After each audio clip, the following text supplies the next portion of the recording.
இன்றைக்கு நாம் Tamil Nadu police standing order, Tamil Nadu காவல் நிலை ஆணைகள், இதை பற்றி நாம் இன்றைக்கு தெரிந்து கொள்ள போகிறோம். இந்த போலீஸ் ஸ்டாண்டிங் ஆர்டர் PSO என்று சுருக்கமாக சொல்வார்கள். PSO பார்த்தீங்கன்னா Tamil Nadu police standing order, Tamil Nadu காவல் நிலை ஆணைகள், இதை சுருக்கமாக PSO என்று சொல்வார்கள். இந்த PSO மூலமாக APP எக்ஸாம், அது மட்டுமல்ல டிஸ்ட்ரிக்ட் ஜட்ஜ் எக்ஸாம்ல இதை கண்டிப்பாக இதுல இருந்து கேள்விகள் கேட்கப்பட்டு வருகிறது.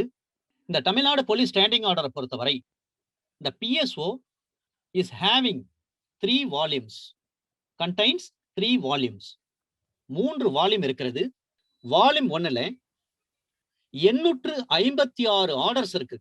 in chapter number 47. Volume number 1 இந்த PSO ல மொத்தம் 3 வால்யூம் இருக்கிறது.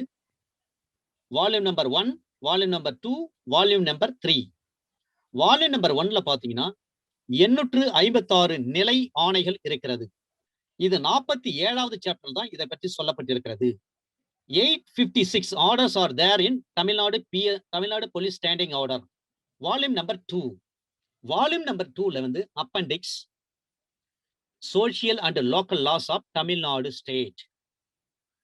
இதுல அப்பெண்டிக்ஸ் இருக்கிறது, லோக்கல் லாஸ் இருக்குது, தமிழ்நாட்டில் இயங்கக்கூடிய செயல்படக்கூடிய லோக்கல் லாஸ். அண்டர் செக்ஷன் ஐபிஎஸ்ல பாத்தீங்கன்னா 40, 41, 40, 41, 42, 40 offence, 41 special law, 42 local law. Police standing ஆர்டர்ல 3 வால்யூம் இருக்கிறது. வால்யூம் நம்பர் 1ல 856 ஆர்டர்ஸ் இன் சாப்டர் நம்பர் 47ல சொல்லியிருக்கிறாங்க, 47ல. Volume number 2 appendix, special and local laws of Tamil Nadu state. தமிழ்நாட்டில் இருக்கக்கூடிய ஸ்பெஷல் லா என்ன, லோக்கல் லாஸ் என்ன, அதை பற்றி volume number 2 in PSO police standing ஆர்டர்ல சொல்லியிருக்காங்க. வால்யூம் நம்பர் 3 அதுல ஃபார்ம்ஸ். இந்த office manual order is also available for the use of executive and ministerial of the department. Police standing ஆர்டர்ல 3 வால்யூம் இருக்கிறது. முதல் வால்யூம்ல 856 நிலை ஆணைகளை பற்றி, ஆர்டர்ஸ் பற்றி சொல்கிறது. அது சாப்டர் நம்பர் 47. 2வது வால்யூம்ல பாத்தீங்கன்னா அப்பெண்டிக்ஸை பத்தி சொல்றாங்க. அப்பெண்டிக்ஸ் மீன்ஸ் பிற சேர்க்கை. இது இல்லாம மற்ற விஷயங்களை சேர்த்து வைத்திருப்பார்கள், அதான் பிற சேர்க்கை, அப்பெண்டிக்ஸ். அதனுடன் ஸ்பெஷல் லா இருக்கும் and local laws of Tamil Nadu state இருக்கும், குறிப்பிடப்பட்டிருக்கிறது. வால்யூம் நம்பர் 3 அதுல ஃபார்ம்ஸ் இருக்கிறது. எவ்வாறு சிஆர்பிசியில் ஃபார்ம்ஸ் சொல்லப்பட்டிருக்கிறதோ 56 படிவங்கள் இருக்கிறது சிஆர்பிசியில். அதை போலவே ஏனென்று சொன்னால் இந்த ஃபார்ம் 90, ஃபார்ம் 95 போடுறாங்க பாருங்க. ஏன்னா சிஆர்பிசில 56 ஃபார்ம் மட்டும்தான் இருக்கு. அப்ப அந்த ஃபார்ம் 90, ஃபார்ம் 95 எல்லாம் எங்கிருந்து வருது, இதை பார்க்க வேண்டும். அதையெல்லாம் அந்த ஃபார்ம்ஸ்ல தான் வால்யூம் 3ல வந்து அந்த ஃபார்ம்ஸை பற்றி சொல்லப்பட்டிருக்கிறது. இந்த தமிழ்நாடு போலீஸ் ஸ்டாண்டிங் ஆர்டர் பாத்தீங்கன்னா வால்யூம் 1ல 1999 வரை அமெண்ட்மெண்ட் பண்ணியிருக்கிறாங்க, திருத்தம் கொண்டு வந்திருக்காங்க. இதனுடைய embodiment of government orders and police chief officer orders and instructions issued with the approval of the state government 1999 வரை திருத்தம் செய்யப்பட்டு வந்திருக்கிறது. இதுதான் செக்ஷன் 9ல சொல்றாங்க. தமிழ்நாடு டிஸ்ட்ரிக்ட் போலீஸ் ஆக்ட் 1859ல இருக்கு. இந்த தமிழ்நாடு டிஸ்ட்ரிக்ட் போலீஸ் ஆக்ட் 1859 இந்த ஆக்ட்ல பார்த்தீங்கன்னா அது மட்டுமல்ல, தமிழ்நாடு மாவட்ட காவல் சட்டம் 1859 அதுல செக்ஷன் 9ம், போலீஸ் ஆக்ட் 1861 இருக்கு, அதுல செக்ஷன் 12ம். இதுதான் சார் அதிகாரத்தை அளிக்கிறது யாருக்குன்னா, empowers the director general of police to enact these orders which runs as follows. அப்ப இந்த ஆர்டர்ஸ் வந்து யார் கிரியேட் பண்றாங்க, யார் enact பண்றாங்க, அந்த மாநிலத்தினுடைய டிஜிபி. அப்ப மாநிலத்தினுடைய ஒவ்வொரு, தமிழ்நாட்டை பொறுத்தவரை நம்முடைய DGP director general of police, மாநிலத்தினுடைய காவல் இயக்குனர், மாநில காவல்துறை இயக்குனர் டிஜிபி அல்லது காவல்துறை தலைவர் என்று சொல்வார்கள். டிஜிபி என்றால் டைரக்டர் ஜெனரல் ஆஃப் போலீஸ். அவருக்கு 2 சட்டத்தின் அடிப்படையில் அதிகாரங்கள் வழங்கப்பட்டிருக்கிறது. ஒன்று, தமிழ்நாடு டிஸ்ட்ரிக்ட் போலீஸ் ஆக்ட் 1859ல அண்டர் செக்ஷன் 9ல அவருக்கு பவர் கொடுக்கறாங்க. அதை போலவே போலீஸ் ஆக்ட் 1861 1861 வந்த காவல் சட்டம் பிரிவு 12 கீழ் ஒரு மாநிலத்தினுடைய டிஜிபிக்கு அதிகாரம் அளிக்கப்பட்டிருக்கிறது. அந்த டிஜிபி தான் ஃப்ரம் டைம் டு டைம், அவ்வப்போது நேரத்திற்கு தகுந்தார் போல் இந்த போலீஸ் ஸ்டாண்டிங் ஆர்டரை அவர் உருவாக்குவார். From time to time, subject to the approvals of the state government. State government கிட்ட அப்ரூவல் வாங்கணும். அவர் இஷ்டத்துக்கு எந்த ஒரு ஸ்டாண்டிங் ஆர்டரும் உருவாக்க முடியாது. ஸ்டேட் கவர்மெண்ட் கிட்ட அப்ரூவல் வாங்கித்தான் இந்த போலீஸ் ஸ்டாண்டிங் ஆர்டர் வந்து he can be framed, அவர் உருவாக்க முடியும். அதுல ரெகுலேஷன்ஸ் வரலாம், ஒழுங்குமுறைகள் முதற்கொண்டு. முதல் பாயிண்ட் தெரிந்து கொள்ள வேண்டும், இந்த போலீஸ் ஸ்டாண்டிங் ஆர்டர் உருவாக்குறது ஒரு மாநிலத்தினுடைய டிஜிபி. அவருக்கு எந்த சட்டத்திலிருந்து அதிகாரம் கொடுக்கப்பட்டிருக்கிறது என்று சொல்லி பார்த்தால், Tamil Nadu district police act 1859 1859 under section 9 படியும், அதை போலவே போலீஸ் ஆக்ட் 1861 அண்டர் செக்ஷன் 12 1861 காவல் சட்டம் 1861 அந்த சட்டத்தின் பிரிவு 12 கீழ் தமிழ்நாடு டிஸ்ட்ரிக்ட் போலீஸ் ஆக்ட் 1859 859 அதுல செக்ஷன் 9ம், போலீஸ் ஆக்ட் 861 59ல ஒரு சட்டம், 61ல ஒரு சட்டம், 2 ஆண்டு காலம் இடைவேளை, வேற ஒண்ணுமே கிடையாது. 1859ல செக்ஷன் 9, 1861ல செக்ஷன் 12. இந்த 2 சட்டத்தில் 2 சட்ட பிரிவுகளின் அடிப்படையில் ஒரு மாநிலத்தினுடைய டிஜிபிக்கு இந்த போலீஸ் ஸ்டாண்டிங் ஆர்டர் வந்து ஃப்ரேம் பண்றதுக்கு அதிகாரம் கொடுக்குறாங்க. அவர் ஃப்ரேம் பண்ணுவதற்கு முன்பாக, prior to frame the police standing order, he shall consult with the state government. அப்ப ஸ்டேட் கவர்மெண்ட் கிட்ட அப்ரூவல் வாங்கணும். இந்த மாதிரி ஸ்டாண்டிங் ஆர்டர் நாங்க வந்து ஃப்ரேம் பண்ணியிருக்கோம், அது எல்லாம் சரியா இருக்கிறதா என்று சொல்லி மாநில அரசாங்கம் எங்களுக்கு அனுமதி வழங்க வேண்டும். இந்த 2 சட்டத்தை நீங்க மறக்க கூடாது. 1859 டிஸ்ட்ரிக்ட் போலீஸ் ஆக்ட், 1861 வெறும் police act. Tamil Nadu district police act 1859 under section 9, police act 1861 under section 12. இந்த 2 சட்டப்பிரிவு 2 சட்டத்தின் அடிப்படையில் தான் ஒரு மாநிலத்துடைய டிஜிபிக்கு அதிகாரம் வழங்கப்பட்டிருக்கிறது. அந்த DGP police standing order rules, அந்த ஆர்டர்ஸ் என்ன பண்ணுவார்னா ஃப்ரேம் பண்ணிட்டு அதை போயிட்டு அரசாங்கத்துக்கிட்ட ஒப்படைத்து அரசாங்கத்தினுடைய அப்ரூவல் வாங்கின பிறகுதான் அதை நடைமுறைப்படுத்த முடியும். நம்ம ஏற்கனவே பார்த்திருக்கோம், போலீஸ் ஸ்டாண்டிங் ஆர்டர்ல 856 ஆர்டர் இருக்கிறது. அது வால்யூம் 1ல அதை பற்றி சொல்லப்பட்டிருக்கிறது. அது மட்டுமல்ல, சாப்டர் நம்பர் 47ல சொல்லப்பட்டிருக்கிறது. செகண்ட் வால்யூம் பாத்தீங்கன்னா வால்யூம் 2ல அப்பெண்டிக்ஸ் இருக்கு, special law and local laws of the Tamil Nadu பற்றி சொல்லப்பட்டிருக்கிறது.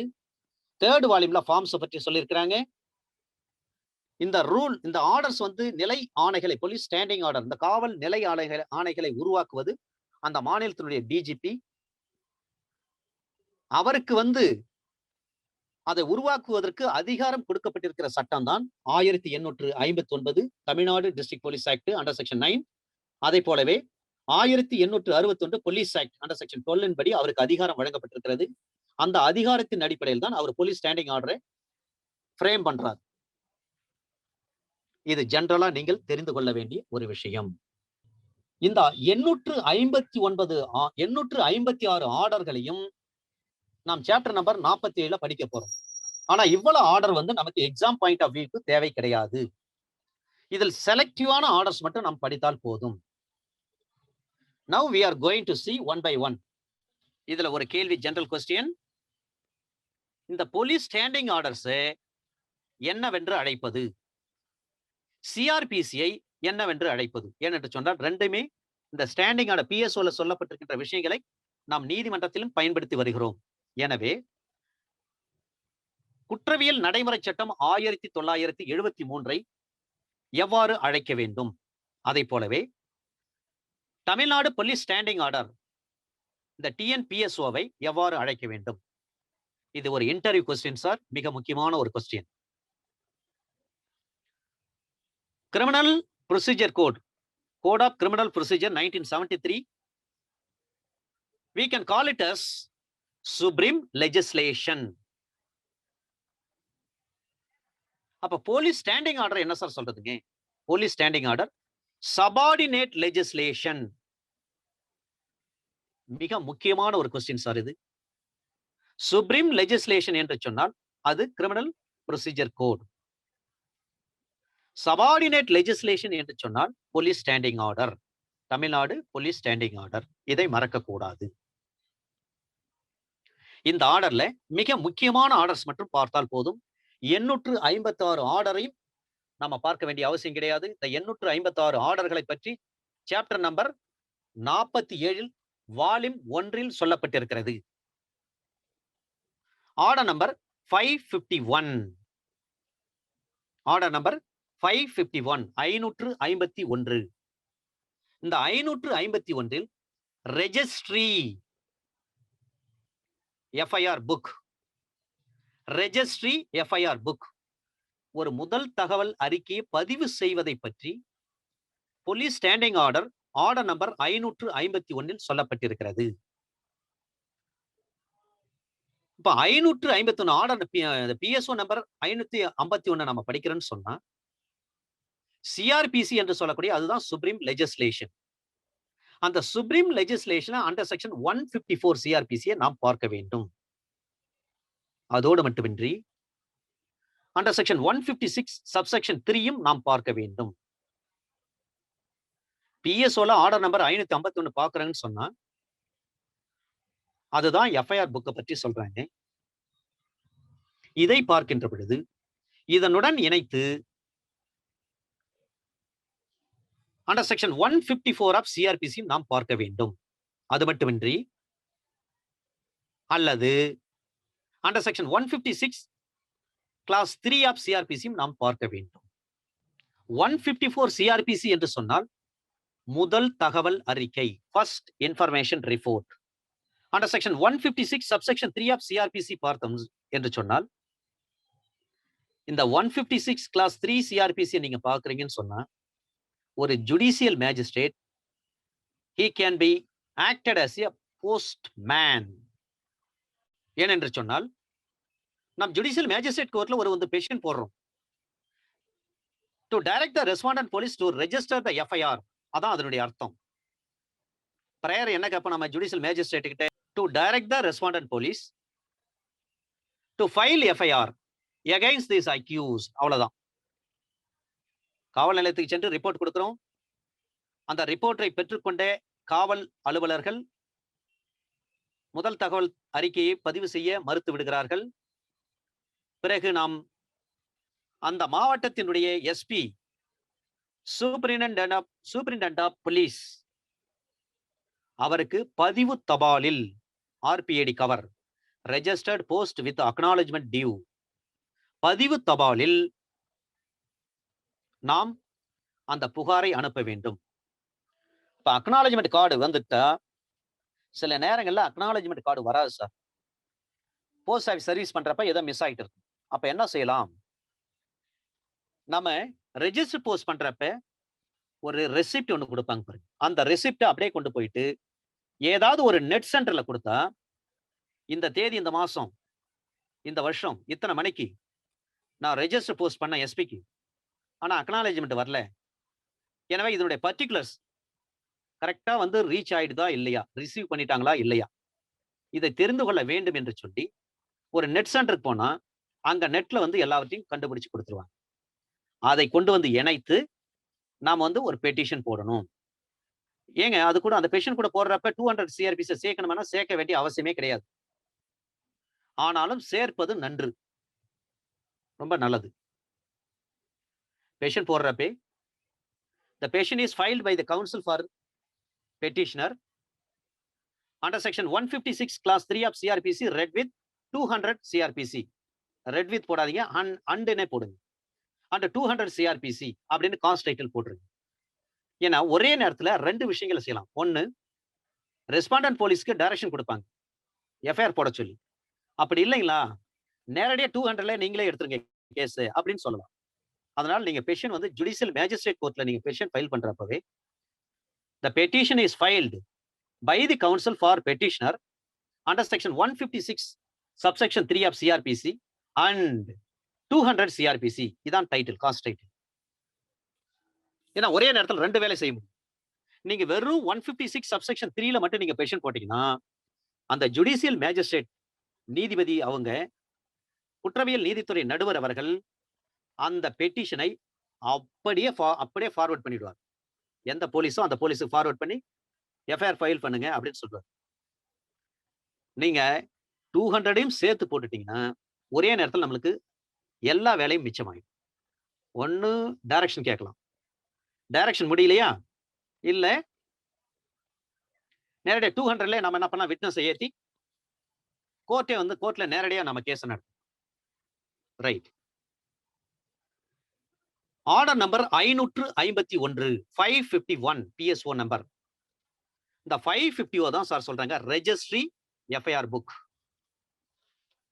அப்ப ரெஜிஸ்ட்ரி எஃப்ஐஆர் புக்னா சிஆர்பிசில under section 154 FIR, under section 156 subsection 3 direction to file FIR. இந்த ரெண்டையும் இணைத்து பார்க்க வேண்டும்.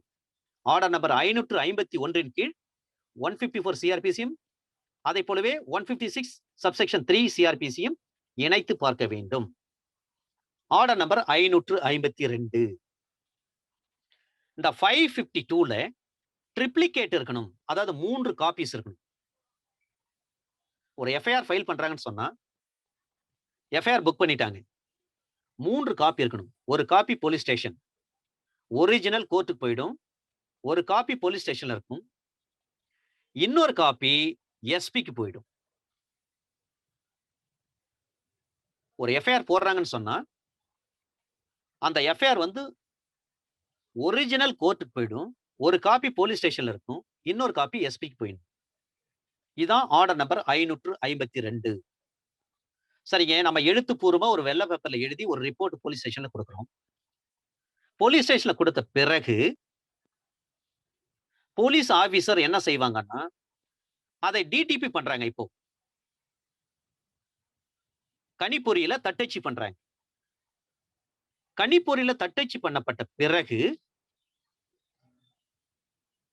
அத வந்து ஏன் வந்து 154னே சொல்றாங்க, ஏன்னா பிரிண்டட் எஃப்ஐஆர் பற்றி சிஆர்பிசில அண்டர் செக்ஷன் 157ல தெளிவாக சொல்லப்பட்டிருக்கிறது.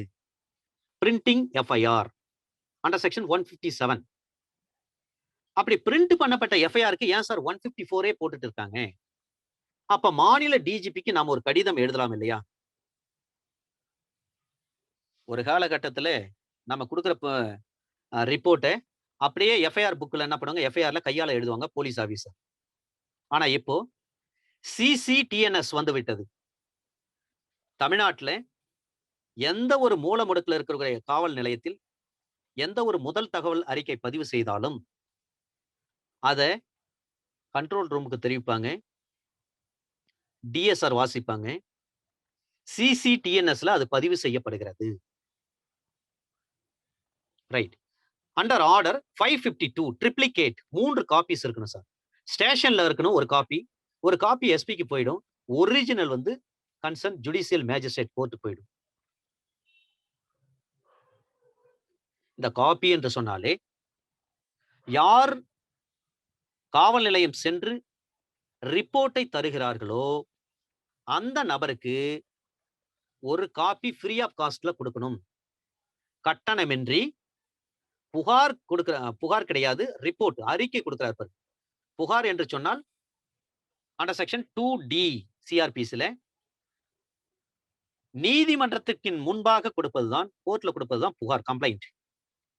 காவல் நிலையத்தில் கொடுப்பது ரிப்போர்ட். அப்ப அந்த ரிப்போர்ட் கொடுக்கிறாருன்னா அவருக்கு ஃப்ரீ ஆஃப் காஸ்ட்ல ஒரு காப்பி கொடுக்கணும். under section 154 subsection 2 of CRPC. அடுத்தது ஆர்டர் நம்பர் 554. 553 தேவையில்லை சார், அதை ஸ்கிப் பண்ணிடலாம். Order number 554, 554.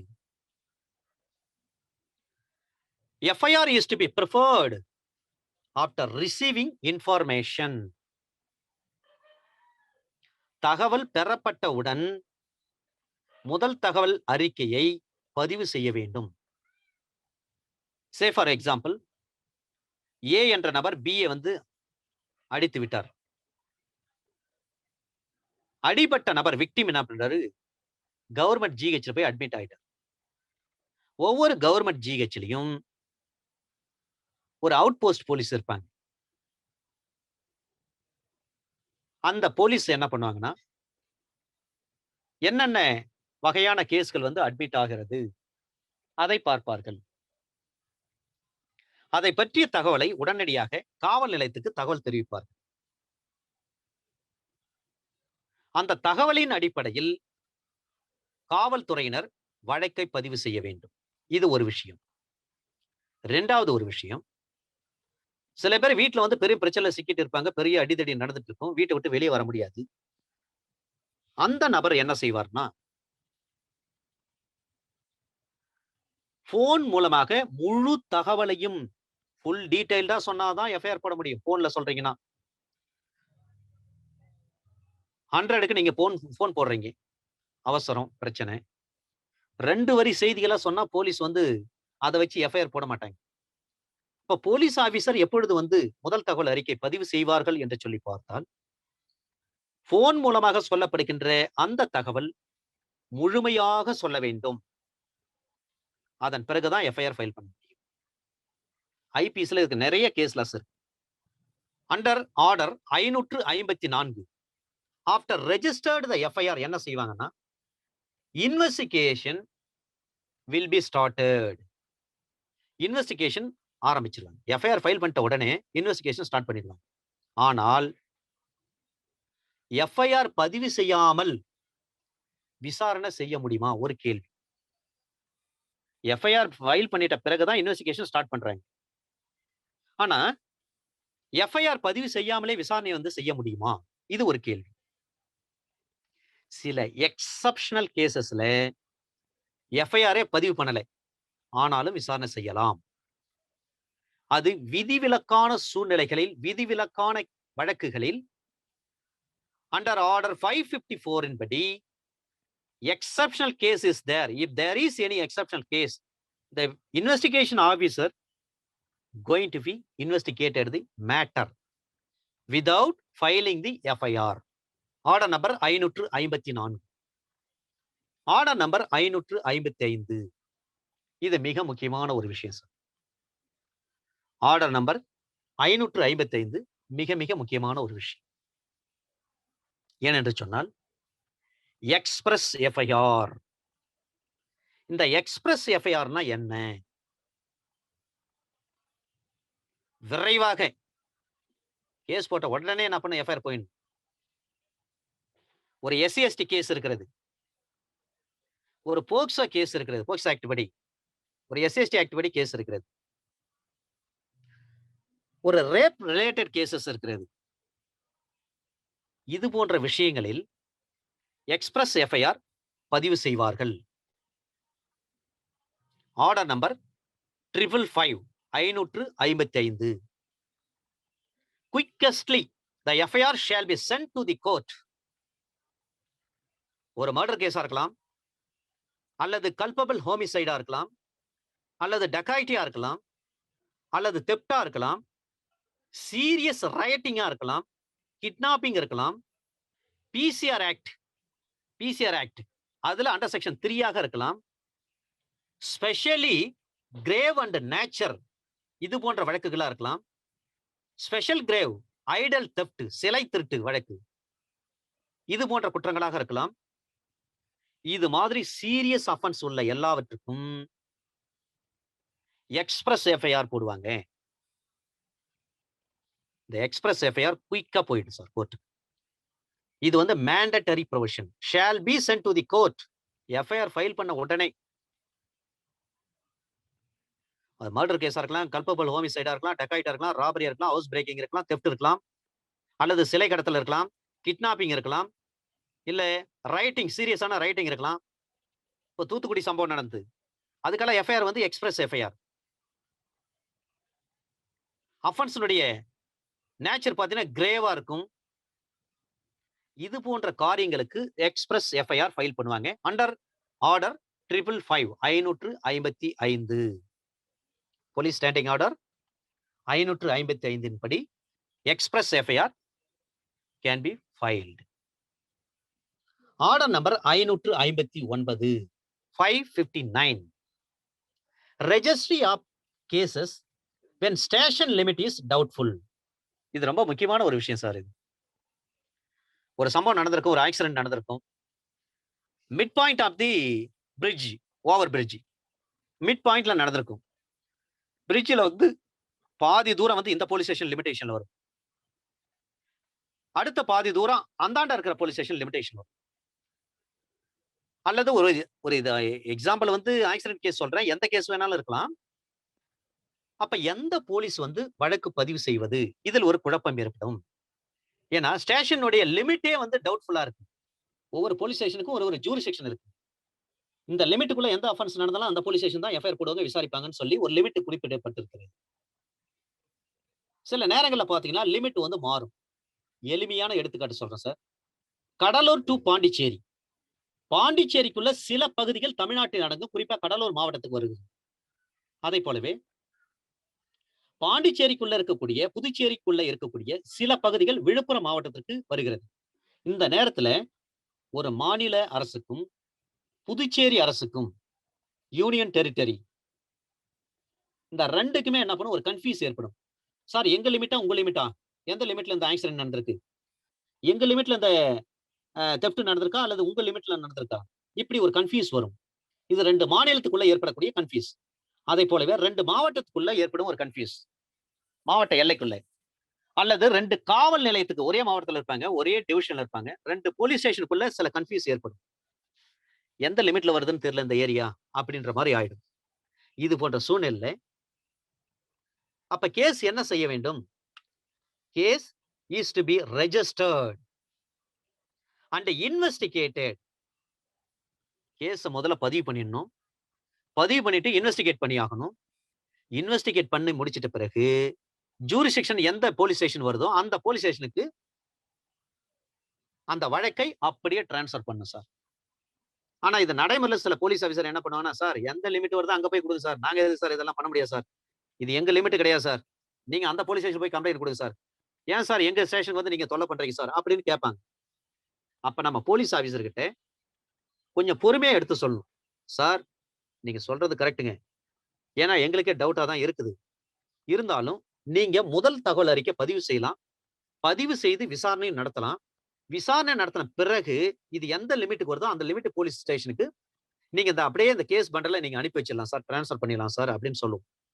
ஆனா சில போலீஸ் ஆஃபீஸர் என்ன பண்ணுவாங்க, எதுக்கு அது நமக்கு தேவையில்லாது, நாம இதுல எஃப்ஐஆர் போட்டு இன்வெஸ்டிகேட் பண்ணிட்டு பின்னாடி நாம கோர்ட்டுக்கு நடந்துட்டு கிடக்கணும், ஒரே வழியா பிகினிங்ல நாம விஷயத்தை சொல்லி நீங்க அந்த லிமிட் உள்ள போலீஸ் ஸ்டேஷன்ல போயிட்டு கம்ப்ளைண்ட் கொடுங்க சார், ஏன் சார் வரீங்க அப்படின்னு நம்மளை கன்வின்ஸ் பண்ணி அனுப்பிடுவாங்க.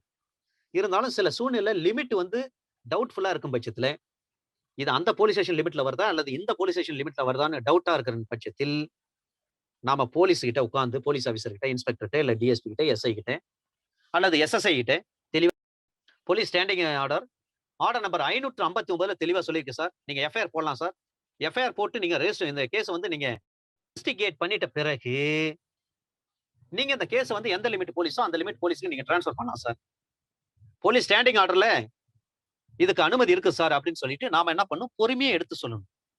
போலீஸ் ஆபீசர் சில நேரங்கள்ல அவங்களுக்கு பல்வேறு டென்ஷன் இருக்கும், லா அண்ட் ஆர்டரை மெயின்டைன் பண்ணும்.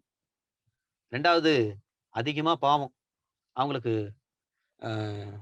லீவ் கிடைப்பதோ அல்லது தூக்கமோ இல்லாத ஒரு சூழ்நிலை இருப்பாங்க. அவங்க சில நேரங்கள்ல நம்ம கிட்ட கொஞ்சம் வருத்தப்பட்டாலும் நாம கொஞ்சம் பொறுமையா எடுத்து சொல்லணும் சார். எடுத்து சொன்னா போலீஸ் ஆபீசர் கண்டிப்பா நமக்கு செய்வார், அதுல மாற்றமே கிடையாது. அப்ப ஆர்டர் நம்பர் 559 என்பது ஒரு போலீஸ் ஸ்டேஷனுடைய லிமிட் வந்து டவுட்டா இருக்கும் பட்சத்துல அங்க எஃப்ஐஆர் போடலாம், எந்த போலீஸ் வேணாலும். பிரிட்டிஷ்காரங்க காலத்துல போலீஸ் ஸ்டேஷன் இருந்தது சார்.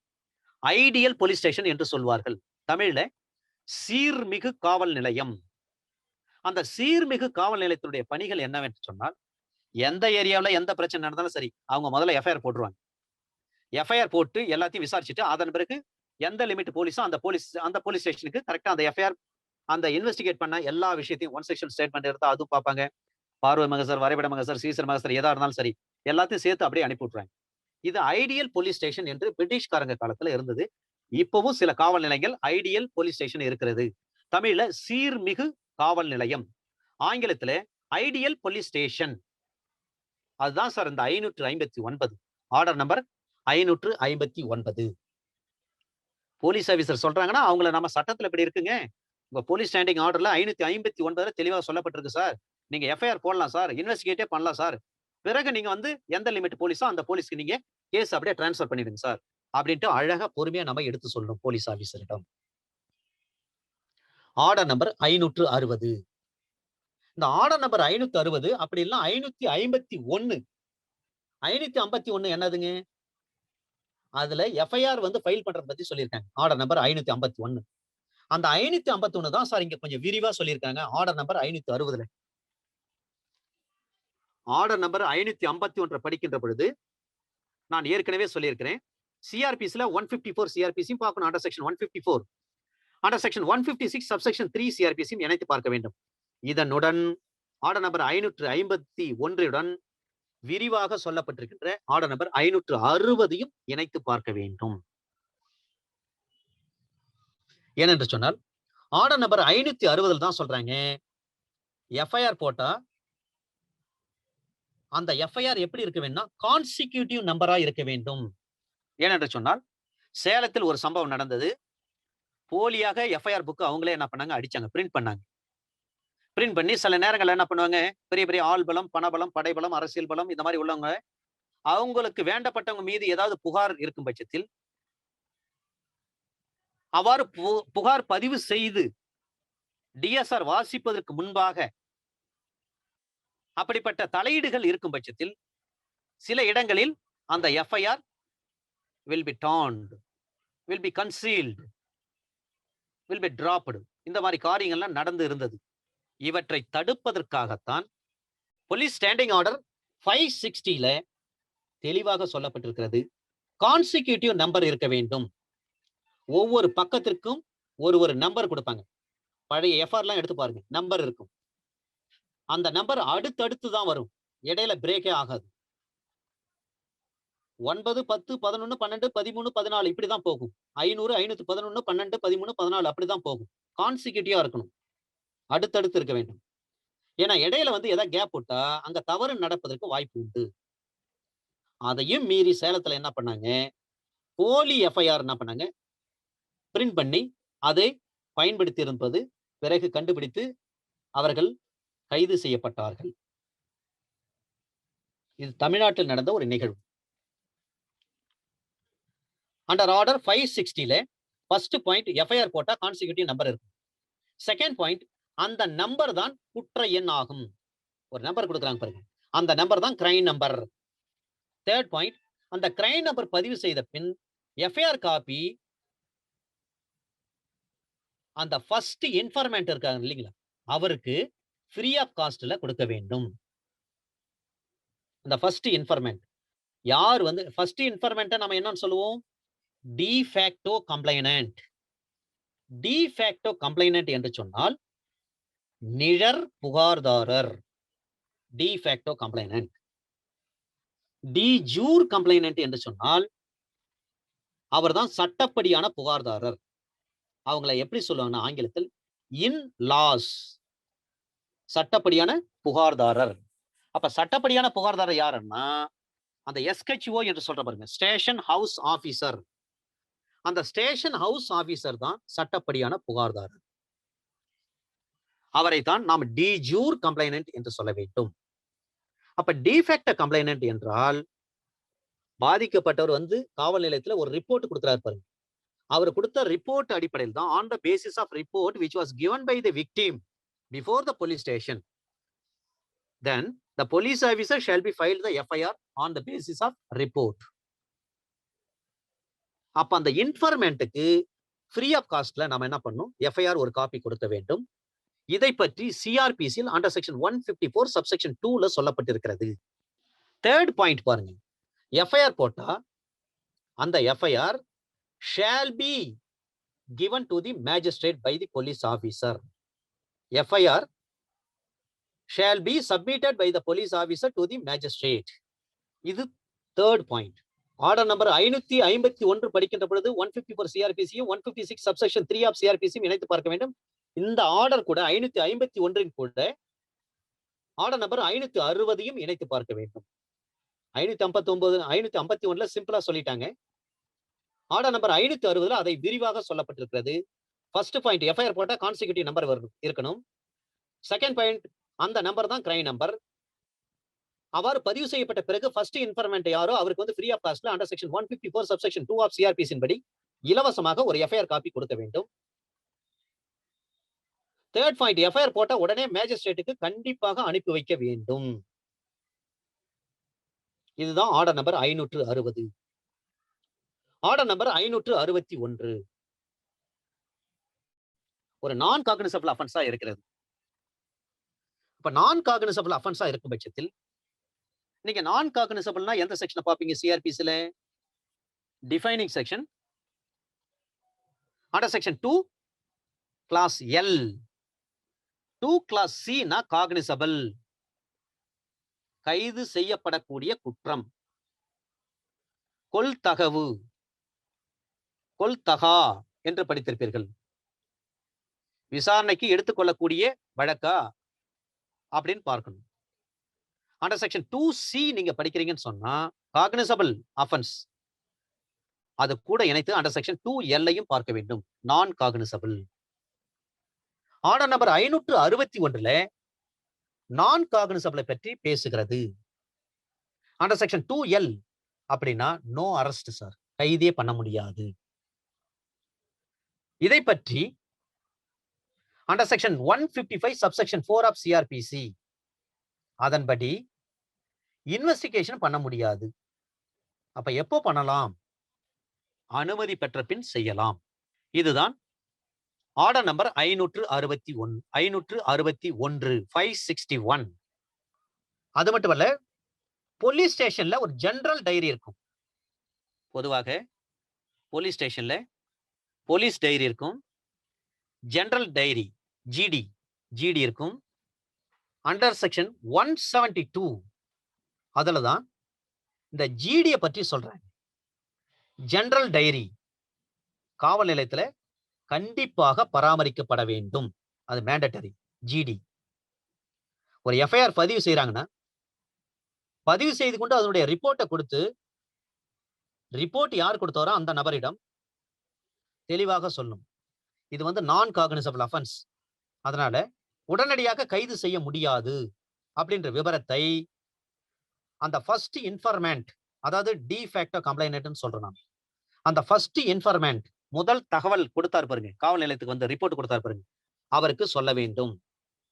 அவரை இன்ஃபர்மெண்ட் என்றும் சொல்லலாம், ரிப்போர்ட்டர் என்றும் சொல்லலாம், டி ஃபேக்டோ கம்ப்ளைனன்ட் என்றும் சொல்லலாம். அது மட்டுமல்ல, போலீஸ் வந்து அவர்கிட்ட தெளிவா சொல்லிடணும், இது நான் காக்னிசபிள், அரெஸ்ட் பண்ண முடியாது அப்படின்னு சொல்லிடணும். இதுக்கு ஒரு லீகல் மேக்ஸிம் இருக்கிறது, D minimis non curat Lex. D minimis non curat Lex. ஒரு அற்பமான விஷயத்துல வந்து சட்டத்திற்கு அக்கறையே இருக்காது. சும்மா திட்டாங்க, சாதாரணமா கலாட்டா பண்றாங்க, போறப்ப இவன் பாக்குறதே வந்து என்ன கொஞ்சம் கேலிங் கிண்டலமா பாக்குற மாதிரி தெரியுதுங்க. இது போன்ற காரியங்கள்லாம் வந்து இது சம்பந்தமா காவல் நிலையத்துல புகார் கொடுக்குறாங்க. அல்லது என்கிட்ட 2 ரூபாய் பணம் வாங்கிட்டு திருப்பி தரமாட்டான் சார் அப்படின்னு சொல்லிட்டு ஒரு புகார் கொடுக்குறாங்க. அந்த புகார் நான் காக்னிசபிள், வெறும் 2 ரூபாய் பணம் வாங்கிட்டு திருப்பி தரலன்னு ஒரு புகார். அப்ப இது ஒரு அற்பமான விஷயங்கள்.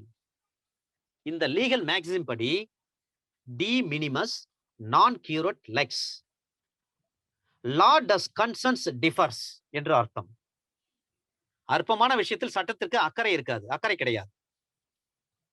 இதைத்தான் சொல்றாங்க ஆர்டர் நம்பர் 561 இந்த விஷயங்கள சொல்லப்பட்டிருக்கிறது. நான் காக்னிசபிள் அஃபென்ஸ் சம்பந்தமாக ஒரு ரிப்போர்ட் போலீஸ் ஸ்டேஷன்ல கொடுக்கும் பட்சத்தில், அப்ப போலீஸ் ஆபீசர் தெளிவாக அந்த இன்ஃபார்மன்ட் கிட்ட, அந்த பாதிக்கப்பட்ட நபர் வராரு பாருங்க, அவர்கிட்ட தெளிவா சொல்லிடணும். இதுல எல்லாம் அரெஸ்ட் எல்லாம் பண்ண முடியாது சார் அப்படின்னு தெளிவாக சொல்ல வேண்டும். இந்த ஜெனரல் டைரி ஜிடி பாத்தீங்கன்னா, ஒவ்வொரு நாளும் காலையில 7 மணிக்கு ஆரம்பித்து அடுத்த நாள் காலை 7 மணி வரை அந்த general diary is to be followed by the officer, police officer. அந்த ஜிடிக்கான டைம் பாருங்க, காலைல 7 மணி, அடுத்த நாள் காலைல 7 மணி வரை. ஆனா தான் டியூட்டில இருக்கிற போலீஸ் பாருங்க, காலையில 7 மணிக்கு போலீஸ் டியூட்டில ஜாயின் பண்ணுவாங்க. அடுத்த நாள் காலை 7 மணிக்கு தான் டியூட்டில இருந்து ரிலீவ் ஆகும். போலீஸ் ஸ்டேஷன்ல 3 டைரிகளை ஃபாலோ பண்ணுவாங்க சார். அந்த 3 டைரிகளும் மேண்டட்டரி. ஒன்று எஃப்ஐஆர் புக், ஆர்டர் நம்பர் 551. இரண்டாவது ஜெனரல் டைரி, ஆர்டர் நம்பர் 561. அடுத்தது கேஸ் டைரி, சிஆர்பிசில under section 173 clause 2 of CrPC. இந்த 3 டைரி இருக்கு சார்.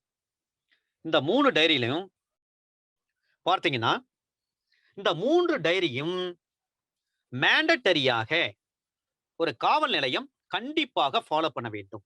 இது மேண்டட்டரி ப்ரொவிஷன். போலீஸ் ஸ்டேஷன்ல 3 டைரிகள் ஃபாலோ பண்றாங்க. ஒன்று FIR book, police standing order under 551, order number 551 படி, 551 படி எஃப்ஐஆர் புக் ஃபாலோ பண்ணணும். ஆர்டர் நம்பர் 561 படி, அங்க 51 இங்க 61, 561 படி ஜெனரல் டைரி ஃபாலோ பண்ணும் ஜிடி. அந்த ஜிடி தான் காலைல 7 மணிக்கு ஆரம்பிச்சு அடுத்த நாள் காலைல 7 மணி வரலையும் அந்த ஜிடி வந்து ஒரு ஆபீசர் ஃபாலோ பண்ணுவாங்க. அவர் டியூட்டி மாட்டானா அடுத்த ஆபீசர் வந்து ஜாயின் பண்ணுவாங்க. அடுத்தது கேஸ் டைரி. 2 டைரியை பற்றி மட்டும்தான் ஆர்டர்ல சொல்றாங்க. ஒன்னு எஃப்ஐஆர் புக், இன்னொன்னு ஜெனரல் டைரி. மூணாவது ஒரு டைரி இருக்கு சார், அதான் கேஸ் டைரி. அந்த கேஸ் டைரி பற்றி போலீஸ் ஸ்டாண்டிங் ஆர்டரில் சொல்லப்படவில்லை. அதற்கு மாறாக குற்றவியல் நடைமுறை சட்டம் பிரிவு 173 உட்பிரிவு 2 கீழ் சொல்லப்பட்டிருக்கிறது. Under section 173 clause 2 of CRPC. அதுல தான் சொல்றாங்க கேஸ் டைரி. அதனால தான் நான் இந்த கிளாஸ் எடுப்பதற்கு முன்பாகவே சொன்னேன், கேஸ் டைரி என்றாலும் சார்ஜ் ஷீட் என்றாலும் ஃபைனல் ரிப்போர்ட் என்றாலும் ஒன்றுதான். சார்ஜ் ஷீட் என்ற ஒரு வார்த்தை சிஆர்பிசியில் ஒரே ஒரு இடத்தில் தான் சொல்லப்பட்டிருக்கிறது. மற்ற எல்லா இடங்களிலும் கேஸ் டைரி என்று இருக்கும். மற்ற எல்லா இடங்களிலும் ஃபைனல் ரிப்போர்ட் என்று தான் இருக்கும். கேஸ் டைரின்னு கூட அதிகமா இருக்காது, ஃபைனல் ரிப்போர்ட் என்று தான் இருக்கும். அதை நீங்கள் தெரிந்து கொள்ள வேண்டும். சரிங்க சார். இப்ப இதுல ஒரு கொஸ்டின் என்னவென்று சொல்லி பார்த்தால், இந்த 3 டைரியையும் நாம் நீதிமன்றத்திற்கு சென்ஃபார் பண்ண முடியுமா? சென்ஃபார் பெட்டிஷன் போடுறோம், அது செய்ய முடியுமா? இது ஒரு கேள்வி. எஃப்ஐஆர் புக்கு நம்ம காவல் நிலையத்திலிருந்து போலீஸ் ஸ்டேஷன் இது கோர்ட்டுக்கு வர வைக்க முடியுமா? சென்ஃபார் பண்ண முடியுமா? அல்லது ஜெனரல் டைரியை நாம காவல் நிலையத்திலிருந்து நீதிமன்றத்துக்கு வரவழைக்க முடியுமா? அல்லது கேஸ் டைரியை காவல் நிலையத்திலிருந்து நீதிமன்றத்திற்கு வரவழைக்க முடியுமா? இதான் கேள்வி. இந்த 3 டைரி இருக்கு. எஃப்ஐஆர் புக்னா order number 551, general diary GD order number 561, case diary under section 173 clause 2 of CrPC. இது 3ல நாம சென்ஃபார் பெட்டிஷன் போடுறோம். சிபிசிலயும் நம்ம சென்ஃபார் பெட்டிஷன் போடுவோம், கால் ஃபார் ரெக்கார்ட்ஸ்னு. அதை போலவே சிஆர்பிசில நம்ம சென்ஃபார் பெட்டிஷன் போடுறோம். சிஆர்பிசில என்ன ப்ரொவிஷன், எந்த செக்ஷன்ல சொல்றோம், சிபிசில எந்த ஆர்டர், எந்த ரூல்ல சொல்றோம், எந்த செக்ஷன்ல சொல்லப்பட்டிருக்கிறது? நம்ம குரூப்ல உள்ளவங்க யாராவது சொல்ல முடியுங்களா சார்? மிக முக்கியமான ஒரு விஷயம். இது நம்ம பிராக்டிஸ்ல இருக்கின்ற பொழுது சிவில் சைடு பிராக்டிஸ் பண்றவங்க அந்த ப்ரொவிஷன், அந்த ஆர்டர், ரூல், அந்த செக்ஷன்ல ஃபாலோ பண்ணுவாங்க. ரத்னசிலி மேடம் சொல்லுங்க மேடம். ரத்னசிலி மேடம் சொல்லுங்க மேடம்.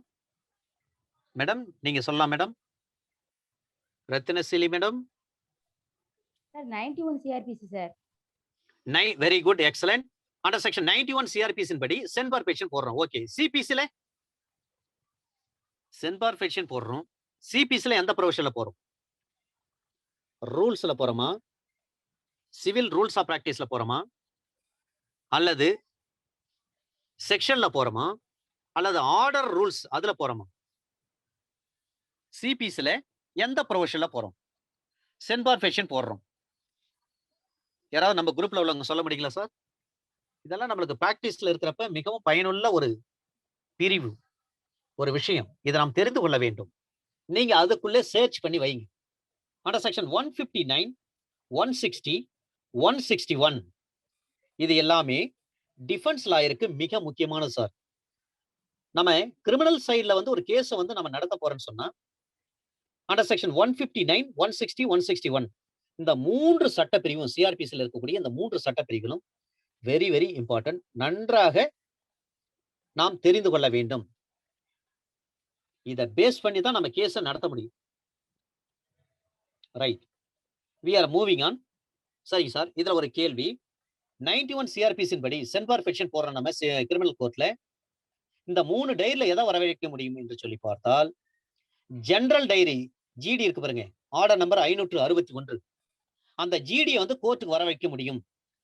வரவழைத்து நீதிபதி அதை படித்து பார்க்க சொல்லலாம். ஆனால் அதை ஒரு எவிடன்ஸா மார்க் பண்ண முடியாது. இந்த ஜிடியை வச்சு சுப்ரீம் கோர்ட் ஒரு ஜட்ஜ்மெண்ட் கொடுத்திருக்காங்க. இந்த ஜிடியை பேஸ் பண்ணியே சில கேஸ்ல வந்து அக்யூட்டல வாங்கலாம். ஈவன் தோ மர்டர் கேஸ் கூட அந்த ஜட்ஜ்மெண்ட் பிறகு சொல்றேன். Order number 562, refusal of investigation. சில குற்றங்கள் தொடர்பாக இன்வெஸ்டிகேஷன் செய்வதை மறுக்கலாம். போலீஸ் ஆபீசர் மறுக்கலாம். Order number 561. அது என்னவென் இது வரிசையாக ஒரு சில விஷயங்களை பார்த்து விடலாம். ட்ரிவியாலிட்டி, அதாவது D minimis non curat Lex. சின்ன சின்ன விஷயங்களுக்கு, சார் இவன் என்கிட்ட ₹1 கடன் வாங்கியிருந்தான் சார், ₹1 கேட்கறது திருப்பி தரமாட்டான் சார், அவன் பேர்ல கேஸ் போடுங்க சார், நீங்க போலீஸ் ஸ்டேஷன்ல போயிட்டு ஒரு ரிப்போர்ட் கொடுக்குறீங்கன்னா அதுக்கு போலீஸ் ஆபீசர் கேஸ் போட வேண்டிய அவசியமே கிடையாது. இந்த லீகல் மேக்ஸிமம் அதுக்கு யூஸ் ஆகும். D minimis non curat Lex, இதுதான் ட்ரிவியாலிட்டி என்று சொல்கிறார்கள். அது மட்டுமல்ல, ஐபிசில அண்டர் செக்ஷன் 95 இங்க வந்து பொருந்தும். Under section 95 IPC. அந்த 95 ஐபிசி எதை பற்றி பேசுகிறது? யாரா சொல்ல முடியுங்களா? இந்த de minimis non curat lex under section 95 IPC case of civil nature. Civil nature உள்ள ஒரு கேஸை கொண்டு போயிட்டு நீங்க காவல் நிலையத்துக்கு போயிட்டு அதன் மீது புகார் கொடுத்து நீங்க வந்து எஃப்ஐஆர் போடுங்கன்னு சொல்லி கேட்டா எஃப்ஐஆர் போட மாட்டாங்க. ஏன்னா சிவில் ப்ரொசீஜர் கோட் 1908ல அண்டர் செக்ஷன் 9ல வந்து சொல்லியிருக்கிறாங்க எது எதெல்லாம் சிவில் நேச்சர்.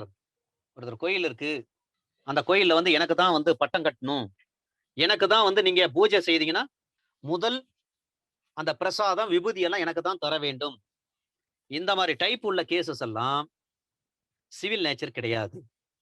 செக்ஷன் 9 ஆஃப் சிபிசில தெளிவாக சொல்லப்பட்டிருக்கிறது சட்டப்பிரிவு 9ல. அது போன்ற சிவில் நேச்சர் உள்ள ஒரு வழக்கு சம்பந்தமாக காவல் நிலையத்திற்கு சென்று நாம் ஒரு புகார் கொடுக்கும் பட்சத்தில் போலீஸ் ஆபீசர் அந்த ரிப்போர்ட்டை பெற்றுக்கொண்டு எஃப்ஐஆர் போட வேண்டிய அவசியம் கிடையாது. அதற்கடுத்து பெட்டி தெஃப்ட். சார் ஒரு ₹5 திருட்டான் சார், ஒரு ₹10 திருட்டான் சார், இவன் பேர்ல எஃப்ஐஆர் போடுங்க அப்படின்னு சொற்பமான விஷயம். சார் ₹1 திருட்டான் சார் இவன் என்கிட்ட, அவன் பேர்ல கேஸ் போடுங்க சார் அப்படின்னு சொல்லி நீங்க கேட்டீங்கன்னு சொன்னா போலீஸ் ஆபீசர் எஃப்ஐஆர் போட வேண்டிய அவசியம் கிடையாது. ஏன்னா பெட்டி தெஃப்ட் அது. ஆனால் ஒரு கடையில போயிட்டு ₹1 சாக்லேட்டை போய் திருடிட்டான், அல்லது வீட்டுல இருக்கக்கூடிய ஒரு ஆட்டுக்குட்டியை திருடிட்டான். ஒரு நபர் வீட்டுல இருக்கக்கூடிய ஒரு ஆட்டுக்குட்டியை திருடி விட்டார், அல்லது ஒரு பெட்டி கடையில் இருக்கக்கூடிய ஒரு ₹1 சாக்லேட்டை ஒரு நபர் திருடி விட்டார் என்று சொன்னால் அப்பொழுது கேஸ் போட முடியும். பொதுவா பெட்டி கேஸ்னா, பெட்டி தெஃப்ட்னா கேஸ் போட மாட்டாங்க. இருந்தாலும் 2 விஷயத்தை விதிவிலக்கா சொல்லப்பட்டிருக்கிறது. ஒன்று, அவன் ப்ரொஃபஷனல் கிரிமினலா இருக்கணும். அவன் தொழிலே வந்து திருடுறது தான். அந்த மாரி ஆள் பேர்ல கேஸ் குடுத்தா கண்டிப்பா எஃப்ஐஆர் போடலாம். அது பெட்டி தெஃப்ட்டா இருந்தாலும் சரி, ரூ. 1 திருடி இருந்தாலும் சரி, அவர் பேர்ல எஃப்ஐஆர் போடலாம். ப்ரொஃபஷனல் கிரிமினலா இருக்கும் பட்சத்தில். 2வது, ஒரு ஷாப் கடையில அங்க போயிட்டு திருடுறாரு. ஒரு ரூ. 5 சாக்லேட், ரூ. 5 ஏதோ ஒரு பிஸ்கட்ட திருடுறார்ன்னா, அப்ப கேஸ் போடலாம். அல்லது நம்ம வீட்ல இருக்கக்கூடிய ஆடு, ஆட்டுக்குட்டி எல்லாம் இருக்கு. அத திருடுறார்ன்னா கேஸ் போடலாம். இதெல்லாம் பெட்டி தெஃப்ட் என்று சொல்கிறார்கள். அவற்றை திருடினாலும் கேஸ் போடலாம். இந்த 2 விஷயம் தான் விதிவிலக்கு இந்த பெட்டி தெஃப்ட்க்கு. 1, அவன் தொழிலே வந்து அந்த நபருடைய தொழிலே திருட்டு குற்றம் என்று சொன்னால் அவர் மீது வழக்கு பதிவு செய்யலாம். இன்னொன்று, ஒரு கடையில் திருடினாலோ அல்லது ஒரு ஆடை திருடினாலோ அவர் மீது வழக்கு பதிவு செய்யலாம். 4வது விஷயம், ஒரு சண்டை நடக்குதுன்னா காயம் பட்டவனை விசாரிக்கணும். அப்ப நோ இன்வெஸ்டிகேஷன் வேண்டும். இன்வெஸ்டிகேஷன் தேவையில்லை. காயம் ஏற்படுத்தியவன் ஒரு ப்ரொஃபஷனல் கிரிமினலா இருக்கிறார். அடிபட்டு வராரு, அவரையும் விசாரிக்கணும். அவரை விசாரிச்சுட்டு தான் எஃப்ஐஆர் போடணும். ஆனா, இவருக்கு ஒண்ணுமே இல்ல. 2 பேரும் அப்படியே நெட்டி தள்ளிட்டு இருப்பாங்க. அதுல அவருக்கு என்னன்னா, உடம்புல லைட்டா நகை கீறல் மட்டும் தான். ஒரு சிராய்ப்பு, அப்ரேஷன். சிராய்ப்பு, அப்ரேஷன் என்று சொல்வார்கள். ABRASSION, அப்ரேஷன். அந்த சிராய்ப்புக்காக அவர் போயிட்டு நிப்பார் போலீஸ் ஸ்டேஷன். சார், என்ன வந்து அவன் நெட்டி தள்ளி அடிச்சுட்டான் சார். கேஸ் போடுங்க சார்ன்னுவார். அவன விசாரிக்கிறப்ப பார்த்தா அவன் உடம்புல ஒண்ணுமே இருக்காது. ஒரு சின்னோண்டு கீறல் தான். அது கூட கண்ணுக்கு தெரியாத அளவுக்கு இருக்கும். அத வச்சுட்டு கேஸ் போடுங்க அப்படின்னுவார். அப்ப கேஸ் போடலாமா? போட வேண்டிய அவசியம் கிடையாது. ஆனால் ஒரு விதிவிலக்கு, அவரை அடித்த நபர் ஒரு ப்ரொஃபஷனல் கிரிமினலா இருக்கும் பட்சத்தில், அப்ப கேஸ் கண்டிப்பா போட்டே ஆகணும். 5வது விஷயம், சில நேரங்கள்ல கண்டுபிடிக்க முடியாது. ஒரு அஃபென்ஸ் நடந்திருக்கும் கண்டுபிடிக்கவே முடியாது. அப்ப கேஸ் போடுங்கன்னு சொல்ல முடியுமா? முடியவே முடியாது. 6வது பாயிண்ட், எக்ஸாகிரேட்டட் அசால்ட் நடக்குது. அப்ப கேஸ் போடுன்னு சொல்ல முடியுமா? தேவையில்ல. இந்த 6 விஷயங்களில் புலன் விசாரணை தேவையில்லை. எஃப்ஐஆர் போட்டாலும் புலன் விசாரணை செய்ய வேண்டிய அவசியம் கிடையாது. Refusal of investigation. Order number 562. First triviality இருக்கு. அதாவது 95 ஐபிசி, டி மினிமஸ் நான் கீரோட் லெக்ஸ். சட்டத்திற்கு இல்லை, அற்பமான விஷயத்தில் அக்கறை. செகண்ட் பாயிண்ட், பெட்டி கேஸ் இருக்கு. பெட்டி கேஸ் போட முடியாது. பெட்டி தெஃப்ட் இருக்கு. பெட்டி தெஃப்ட் கேஸ் போட முடியாது. ஆனா அதுல 2 விதிவிலக்கு சொல்றாங்க. ஒன்று, ப்ரொஃபஷனல் கிரிமினலா இருக்கும் பட்சத்தில் கேஸ் போடலாம். அதாவது இன்வெஸ்டிகேஷன் செய்யலாம். ஒரு கடையில திருடுறாரு, ஒரு ஆடு திருடுறாரு, அது சம்பந்தமா இன்வெஸ்டிகேஷன் செய்யலாம். 3வது, ஒரு சிவில் நேச்சர் உள்ள ஒரு கேஸ் இருக்கு. எஃப்ஐஆர் போட்டாலும் பரவாயில்ல, இன்வெஸ்டிகேட் பண்ண வேண்டிய அவசியம் கிடையாது. 4வது, காயம்பட்டவனை விசாரிக்கணும். அந்த காயத்தை யார் ஏற்படுத்தினாரோ, எவன் அடிச்சாரோ, அந்த நபர் ஒரு ப்ரொஃபஷனல் கிரிமினலா இருக்கும் பட்சத்தில் எஃப்ஐஆர் நீங்க இன்வெஸ்டிகேஷன் பண்ணலாம். இல்லன்னா இன்வெஸ்டிகேஷன் பண்ண வேண்டிய அவசியம் கிடையாது. 5வது, கண்டுபிடிக்க முடியாத ஒரு சூழல் இருக்கிறது. ஒரு தெஃப்ட்டோ, ஒரு சண்டையோ, ஒரு பிரச்சனையோ எதுவா இருந்தாலும் சரி. அப்ப இன்வெஸ்டிகேஷன் பண்ண வேண்டிய அவசியம் கிடையாது. 6வது, எக்ஸாகிரேட்டட் அசால்ட் இருக்கும் பட்சத்தில் இன்வெஸ்டிகேஷன் பண்ண வேண்டிய அவசியம் கிடையாது. இதுதான் sir under section 5 under order 562. Police standing order number 562 படி refusal of investigation. Order number 563. சில நேரங்கள்ல இன்வெஸ்டிகேட் பண்ண மாட்டேன்னு சொல்லிட்டு ரிஃப்யூஸ் பண்ணாலும் கூட அதை பற்றி மேஜிஸ்ட்ரேட்டுக்கு அந்த போலீஸ் ஆபீசர் ரிப்போர்ட் கொடுக்க வேண்டும். இந்த மாதிரி 6 சூழ்நிலையில் உள்ள ஒரு வழக்கு கொடுத்தாங்க சார். நாங்க அதுல வந்து புலன் விசாரணை செய்ய மாட்டேன்னு சொல்லிட்டோம். அதற்கான அறிக்கை இதுதான் சார் அப்படின்னு சொல்லிட்டு அண்டர் ஆர்டர் 563 படி மேஜிஸ்ட்ரேட்டுக்கு ரிப்போர்ட் கொடுக்கணும்.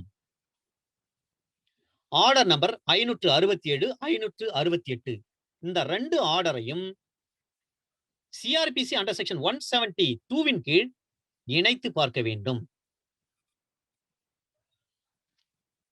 ஆர்டர் நம்பர் 567, 568 கீழே சிஆர்பிசி அண்டர் செக்ஷன் 172 சிஆர்பிசியை வந்து இணைத்து பார்க்க வேண்டும். ஏனென்று சொன்னால் case diary is to be paginated. Paginated means ஒவ்வொரு பக்கத்திற்கும் எண் கொடுப்பார்கள். பக்கம் எண் 1, பக்கம் எண் 2, பக்கம் எண் 3 பேஜினேட் பண்ணியிருக்கணும். இரண்டாவது, குற்ற எண் எழுதப்பட்டிருக்க வேண்டும். ஒவ்வொரு பக்கத்துக்கும் பேஜ் நம்பர் கொடுக்கணும். இரண்டாவது, கிரைம் நம்பர் எழுதியிருக்கணும். மூன்றாவது, ஒரு இண்டிபெண்டன்ட் கேஸா இருக்கும் பட்சத்தில் அதுக்கு டைரி ஃபார் ஈச் கேஸ், ஒவ்வொரு கேஸுக்கும் ஒரு டைரி இருக்கும். இதுதான் sir order number, police standing order number 567, 568. இந்த 2 ஆர்டரும் இணைத்து இதனுடன் அண்டர் செக்ஷன் 172 சிஆர்பிசி பார்க்கணும். ஒவ்வொரு பக்கத்துக்கும் பேஜ் நம்பர் கொடுத்திருக்காங்களா, அந்த எஃப்ஐஆருக்கு குற்ற எண் ட்ரைன் நம்பர் கொடுக்கப்பட்டிருக்கிறதா, ஒரு தனிப்பட்ட கேஸா இருக்கும் பட்சத்தில் கேஸ் டைரி தனித்தனியாக இருக்க வேண்டும். இதுதான் 567, 568 police standing order number. Order number 568ல கொஞ்சம் விரிவா பார்க்கலாம் சார். இந்த 568ல பாத்தீங்கன்னா கேஸ் டைரியில 2 பார்ட் இருக்கும். Case diary means charge sheet, final report. அதுல 2 பார்ட் இருக்கும். ஃபர்ஸ்ட் பார்ட் வந்து investigation part.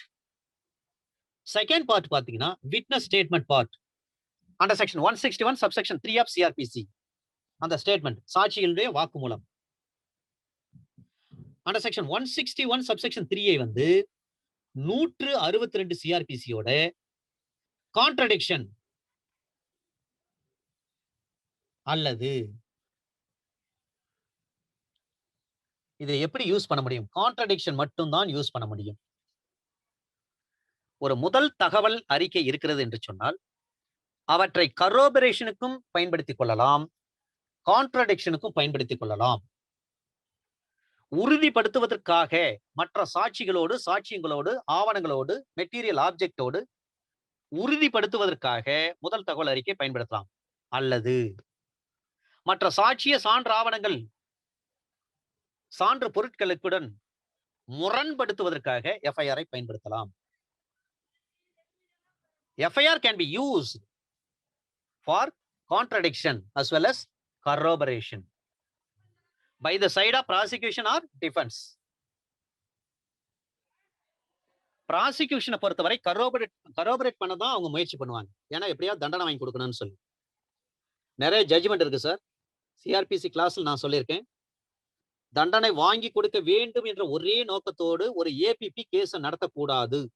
ABP is not agent of court, agent for punishment, only agent for justice.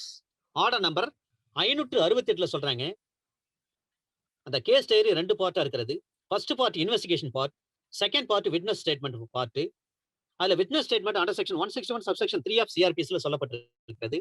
இந்த 161 சப்செக்ஷன் 3 ஆஃப் சிஆர்பிசியும் அண்டர் செக்ஷன் 162 சிஆர்பிசியும் இந்த 2 செக்ஷனையும் கான்ட்ரடிக்ஷனுக்கு மட்டும் தான் பயன்படுத்த முடியும். Contradiction only it can, these 2 sections are to be used only for contradiction. ஆனா FIR கான்ட்ரடிக்ஷனுக்கும் பயன்படுத்தலாம், கரோபரேஷனுக்கும் பயன்படுத்தலாம். அப்போ 161 சப்செக்ஷன் 3 ஆஃப் ஸ்டேட்மெண்ட்ல சிஆர்பிசில must be first person, அவர்தான் முதல் நபரா வருவாங்க. ரைட். Order number 569. இந்த ஆர்டர் நம்பர் 569ஐ பொறுத்தவரை சம்பவம் நடந்தவுடன் ரிப்போர்ட்டை வாங்கிட்டு அப்சர்வேஷன் மகசர், ரெக்கவரி மகசரை தயார் பண்ண வேண்டும். ஆர்டர் நம்பர் 569 569 தான் அப்சர்வேஷன் மகசர், ரெக்கவரி மகசர் இத ரெண்டும் தயார் செய்வதை பற்றி police standing order order number 569. இந்த 569 வந்து மேண்டட்டரி என்று சுப்ரீம் கோர்ட் சொல்லப்பட்டிருக்கு. நம்ம மெட்ராஸ் ஹைகோர்ட்டும் சொல்லியிருக்காங்க மேண்டட்டரி. சரிங்க, அப்சர்வேஷன் மகசர், ரெக்கவரி மகசர் இது எல்லாமே பண்றீங்க. எவிடன்ஸ் ஆக்ட்ல எந்த செக்ஷன்ல இதை வந்து இணைத்து பார்க்க வேண்டும்? சார் ஜேம்ஸ் ஸ்டீஃபன் அற்புதமா எழுதியிருக்கிறார். இந்தியன் எவிடன்ஸ் ஆக்ட் 1872ல அண்டர் செக்ஷன் 7ஓடு இதை இணைத்து பார்க்க வேண்டும். ஆர்டர் நம்பர் 573 இதுவும் மிக முக்கியமான ஒன்று. ஆர்டர் நம்பர் 573ல தான் சார்ஜ் ஷீட்டை பற்றி சொல்லப்பட்டிருக்கிறது. சார்ஜ் ஷீட்டை பற்றி சிஆர்பிசில under section 173 clause 2 of CrPC சொல்வார்கள். Subsection 2 of CrPC. என்றைக்குமே section, subsection, clause, sub clause அப்படித்தான் உச்சரிக்கணும். முதல்ல செக்ஷன், அடுத்தது சப்செக்ஷன், அதன் பிறகு கிளாஸ், அதன் பிறகு சப் கிளாஸ், இப்படித்தான் நாம் உச்சரிக்க வேண்டும். Order number 573 charge sheet. இந்த சார்ஜ் ஷீட்டை பற்றி சிஆர்பிசில அண்டர் செக்ஷன் 173 சப்செக்ஷன் 2 ஆஃப் சிஆர்பிசில தெளிவாக சொல்லப்பட்டிருக்கிறது. which is to be accompanied by list of witness.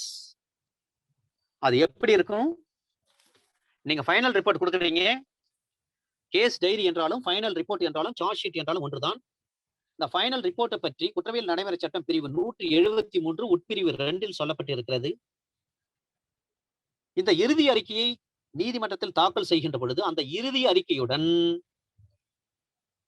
எத்தனை சாட்சிகள் இருக்கிறார்களோ அந்த சாட்சி பட்டியலையும் இணைத்து அனுப்ப வேண்டும். இது வந்து mandatory provision. shall be accompanied by list of witnesses. இதுதான் ஆர்டர் நம்பர் 573. 569 பார்த்தீங்கன்னா அப்சர்வேஷன் மகசர், ரெக்கவரி மகசர். அதோட அப்படியே நேரா ஜம்ப் பண்ணுங்க. 573 69ல இருந்து 73க்கு வந்துடும். அங்கதான் சொல்றாங்க சார்ஜ் ஷீட்டை பத்தி சொல்றாங்க. 576 போலீஸ் கஸ்டடி. இந்த போலீஸ் கஸ்டடி இருக்கு பாருங்க, 576ல தான் சொல்லியிருக்காங்க.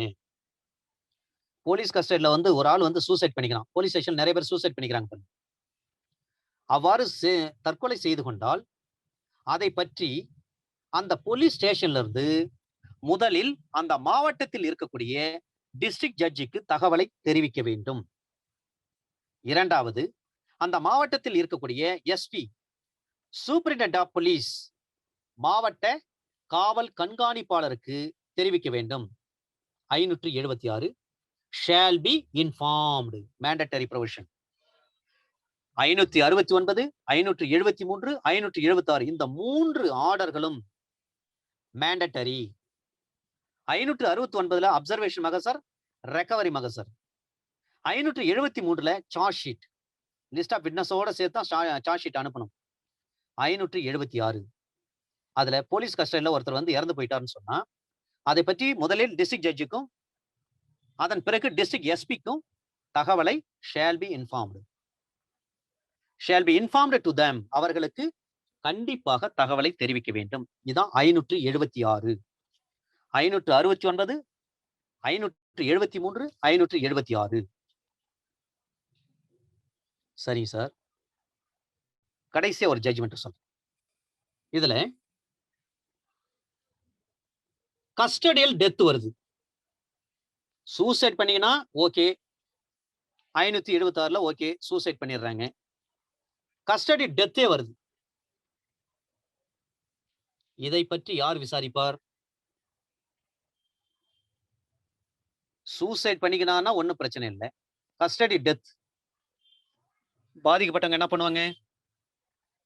போலீஸ் வந்து என் மகனை அடிச்சே கொண்டுட்டாங்க, போலீஸ் வந்து என் கணவரை அடிச்சே கொண்டுட்டாரு அப்படின்னு சொல்லி நிறைய பேர் பொதுமக்கள் போராட்டம் நடத்துறாங்க. அந்த நேரத்துல judicial magistrate under section 174 subsection 3 of CrPC படி judicial magistrate shall be inquest பண்ணுவார். INQUEST இன்கொஸ்ட் பண்ணுவார். சிஆர்பிசியில் தான் இதை பற்றி தெளிவாக சொல்லப்பட்டிருக்கிறது. Under section 174 subsection 3 of CrPC. நாம் உச்சரிக்கின்ற பொழுது 174 கிளாஸ் 3 அப்படின்னு சொல்றோம். ஆக்சுவலி அதை சப்செக்ஷன் என்றுதான் சொல்ல வேண்டும். Right. Police standing order number 576 மிக முக்கியமானது. அதுல சூசைட் பண்ணிக்கினா டிஜேக்கும் எஸ்பிக்கும் தகவல் கண்டிப்பாக சொல்ல வேண்டும். கஸ்டடி டெத்தா இருந்தாலும் தகவல் சொல்ல வேண்டும். கஸ்டடி டெத்தாக இருக்கும் பட்சத்தில் ஜுடிஷியல் மேஜிஸ்ட்ரேட் சம்பந்தப்பட்ட காவல் நிலையத்துக்கு சென்று இன்கொஸ்ட் பண்ணுவார், விசாரணை செய்வார். Under section 174 subsection 3 of CRPC. தூத்துக்குடியில் நடந்த சம்பவம் குறித்து அங்கே இருந்த குற்றவியல் நீதித்துறை நடுவர் அந்த காவல் நிலையத்துக்கு சென்று, சாத்தான்குளம் காவல் நிலையத்துக்கு சென்று விசாரணை செய்தார். அவருக்கு அதிகாரம் கொடுக்கப்பட்ட சட்டப்பிரிவு குற்றவியல் நடைமுறை சட்டம் பிரிவு 174 உட்பிரிவு 3 கீழ் ஒரு ஜுடிஷியல் மேஜிஸ்ட்ரேட்டுக்கு அதிகாரம் வழங்கப்பட்டிருக்கிறது. அதன் அடிப்படையில் அவர் இன்கொஸ்ட் பண்ண முடியும். Right. Order number 583 unnatural death. 3 விஷயங்களை நம்ம பார்த்திருக்கிறோம். ஒன்று சூசைடு, இன்னொன்று கஸ்டடியல் டெத். மூன்றாவது விஷயமா ஆர்டர் நம்பர் 583. இந்த 583ல பாத்தீங்கன்னா unnatural death, unnatural death, suspicious manner of death என்று சொல்வார்கள். Under section 174 CRPC. போலீஸ் ஸ்டேஷன்ல கஸ்டடி டெத் ஆகி போச்சுன்னா அதை போயிட்டு under section 174 subsection 3 of CrPC படி ஜுடிஷியல் மேஜிஸ்ட்ரேட் சம்பந்தப்பட்ட போலீஸ் ஸ்டேஷன் போயிட்டு இன்கொஸ்ட் பண்றாரு. ஆனா அன்நேச்சுரல் டெத் ஆகி போச்சு. திருமணம் முடிந்து 7 வருடங்களுக்குள்ளாக ஒரு பெண் இறக்கும் பட்சத்தில் அது சந்தேகத்துக்கு இடமான மரணம். Under section 174 CrPC. அப்ப யார் விசாரணை செய்வார்கள்? ரெவென்யூ மேஜிஸ்ட்ரேட் போவாங்க. வருவாய்த்துறை நடுவர்கள், தாசில்தாரா இருக்கலாம், ஆர்டிஓவா இருக்கலாம், டிஆர்ஓவா இருக்கலாம், டிஸ்ட்ரிக்ட் கலெக்டரா இருக்கலாம். முடிந்தவரை சப் கலெக்டர் தான் போவார், ஆர்டிஓ தான் போவார். சப் கலெக்டர் என்றாலும், ரெவென்யூ டிவிஷனல் மேஜிஸ்ட்ரேட் என்றாலும், அல்லது ரெவென்யூ டிவிஷனல் ஆபீசர் என்றாலும், கோட்டாட்சியர் என்றாலும், சார் ஆட்சியர் என்றாலும் ஒண்ணுதான். நீங்க பார்லிமெண்ட்ல பாத்தீங்கன்னா லோக்சபா என்றாலும், மெம்பர் ஆஃப் பார்லிமெண்ட் என்றாலும், மக்களவை என்றாலும் ஒன்றுதான். அதை போலவே மாநிலங்களவை என்றாலும், கவுன்சில் ஆஃப் ஸ்டேட்ஸ் என்றாலும், ராஜ்ய சபா என்றாலும் ஒன்றுதான். அதே போலதான் ஆடியோனாலும், சப் கலெக்டர்னாலும், கோட்டாட்சியர்னாலும், சார் ஆட்சியர்னாலும் ஒண்ணுதான். Under order number 583 unnatural death. Unnatural death ஆயிட்டாங்க. 7 வருஷத்து திருமணம் நடந்து 7 வருட காலத்திற்குள் ஒரு பெண் இறந்து விட்டால் அது இயற்கைக்கு மாறான ஒரு மரணம், சந்தேகத்திற்கு இடமான ஒரு மரணம். எனவே அது அன்நேச்சுரல் டெத். அண்டர் செக்ஷன் 174 படி ஆடியோ விசாரணை நடத்துவார். ஆடியோ விசாரணை நடத்துறாருன்னா என்ன அர்த்தம்? ஆர்டர் நம்பர் 551 ஃபாலோ பண்ணும். ஆர்டர் நம்பர் 551 எதை பத்தி பேசுகிறது? எஃப்ஐஆர் புக்கை பற்றி பேசுது. 560 தான் டீடைலா சொல்றாங்க. அப்ப ஒரு டெலிபோனிக் மெசேஜ் இருக்கிறது.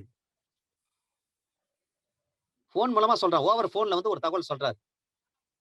அந்த டெலிபோனிக் மெசேஜை கூட ஜெனரல் டைரியில குறித்து வைத்திருக்க வேண்டும். போலீஸ் ஆபீசர் அந்த டெலிபோனிக் மெசேஜை ஜெனரல் டைரியில குறித்திருக்க வேண்டும். அதுல ஃபுல் டீடைல் கொடுக்கப்பட்டிருந்தால், போன் மூலமாக ஃபுல் டீடைல் சொல்றாரு ஒருத்தர், 10 நிமிஷம் தெளிவா, 1/4 மணி நேரம் தெளிவா போலீஸ் கிட்ட சொல்றான்னு சொன்னா, அந்த டெலிபோன் உரையாடலை வைத்து முதல் தகவல் அறிக்கை பதிவு செய்யலாம். Tape recorder evidence is also be admitted. Tape recorder conversation is to be admitted as a evidence before court of law. ஆனால் அந்த கான்வர்சேஷன்ல வென்ட்ரிலோகிசம் இருக்கக்கூடாது. வேற ஒருத்தர் பேசுற மாதிரி இவர் மிமிக்ரி பண்ணி பேசுவார், அல்லது இடைச்செருகள் இருக்கும். உரையாடல் போயிட்டு இருக்கப்ப இடையில வந்து இவர் பேசுவார், அதுவும் சேர்ந்து வரும். அந்த மாதிரி இருந்துச்சுன்னா அதை எவிடன்ஸா மார்க் பண்ண முடியாது, அதை வச்சு எஃப்ஐஆரும் போட முடியாது. வென்ட்ரிலோகிசம் இருக்கக்கூடாது. அந்த உரையாடல் வந்து சீரான தன்மையில் இருந்தால் அதை ஏற்றுக்கொள்ளப்பட முடியும். அடுத்தது order number 588 capital A. Order number 583 பார்த்தோம். ஆர்டர் நம்பர் 583 வந்து அன்நேச்சுரல் டெத் இருக்கு. அப்ப ஆடியோ வந்து விசாரிப்பாங்க. அது மட்டும் இல்ல, ஆர்டர் நம்பர் 551 டெலிபோனிக் மெசேஜ் இருக்கு. அதை ஜிடில வந்து பதிவு பண்ணணும். டெலிபோன் மூலமாக, செல்போன் மூலமாக ஒரு செய்தி சொல்லுகிறார் என்று சொன்னால் முழு தகவல்களையும் சொல்லும் பட்சத்தில் எஃப்ஐஆர் போடப்படும். Order number 588 capital A. இது ரொம்ப மிக மிக முக்கியமானது sir. 588 capital A. Cases and counter cases. Case போடுறாங்க, கவுண்டர் கேஸ் போடுறாங்க. அப்ப என்ன செய்ய முடியும்? முதலில் யார் ரிப்போர்ட் குடுக்குறாரோ அதுதான் கேஸ். அதன் பிறகு வந்து ஒருத்தர் கேஸ் குடுக்குறாரு. 2 பேருக்குள்ள சண்டை நடக்குது. முதல்ல ஒரு ஆள் போயிட்டு போலீஸ் ஸ்டேஷன் போயிட்டு ஒரு ரிப்போர்ட் குடுத்துறாரு. அது கேஸ்.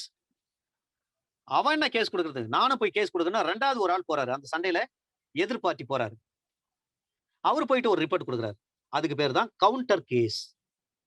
இப்ப கேஸ், கவுண்டர் கேஸ். யார் முதல்ல குடுக்குறாரோ அதுதான் கேஸ். சப்சிக்வென்ட்டா யார் குடுக்குறாரோ, செகண்டா குடுக்குறாரு பாருங்க. அது கவுண்டர் கேஸ். இது போன்ற சூழ்நிலையில போலீஸ் ஆபீசர் என்ன செய்யணும்? Police must investigate both. கேஸையும் கவுண்டர் கேஸையும் போலீஸ் ஆபீசர் விசாரணை செய்ய வேண்டும். And police has to be found. எது உண்மை என்று கண்டுபிடிக்க வேண்டும். Who is aggressor? இதுல யார் வந்து வயலேட் பண்ணிருக்காரு? யார் வந்து அக்ரஸரா செயல்பட்டிருக்காரு? உண்மையிலே யார் மேல தப்பு இருக்கு? இவர் தான் அடிச்சிருக்காரா? அப்படின்றத போலீஸ் கண்டுபிடிக்க வேண்டும். சப்போஸ் ஐவோ வந்து கேனாட் பி ஃபவுண்ட். ஒருவேளை வந்து இன்வெஸ்டிகேஷன் ஆபீசர் புலன் விசாரணை அதிகாரியால கண்டுபிடிக்க முடியல. ஹூ இஸ் அக்ரஸர்னு யார் தப்பு பண்ணாங்கன்னு கண்டுபிடிக்க முடியல. எல்லை மீறி செயல்பட்டவர் யாருன்னு கண்டுபிடிக்க முடியல. அப்ப என்ன செய்யலாம்? when IO has to be consult with PP. Public prosecutor கிட்ட அந்த இன்வெஸ்டிகேஷன் ஆபீசர் கன்சல்ட் பண்ணலாம். சார் இந்த மாதிரி ஒரு சண்டை நடந்துங்க இந்த ஊர்ல.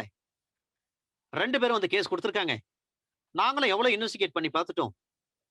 ஆனா எங்களால கண்டுபிடிக்க முடியல. யார் வந்து ஹூ இஸ் அக்ரஸர்னு கண்டுபிடிக்க முடியல. என்ன சார் செய்ய முடியும்?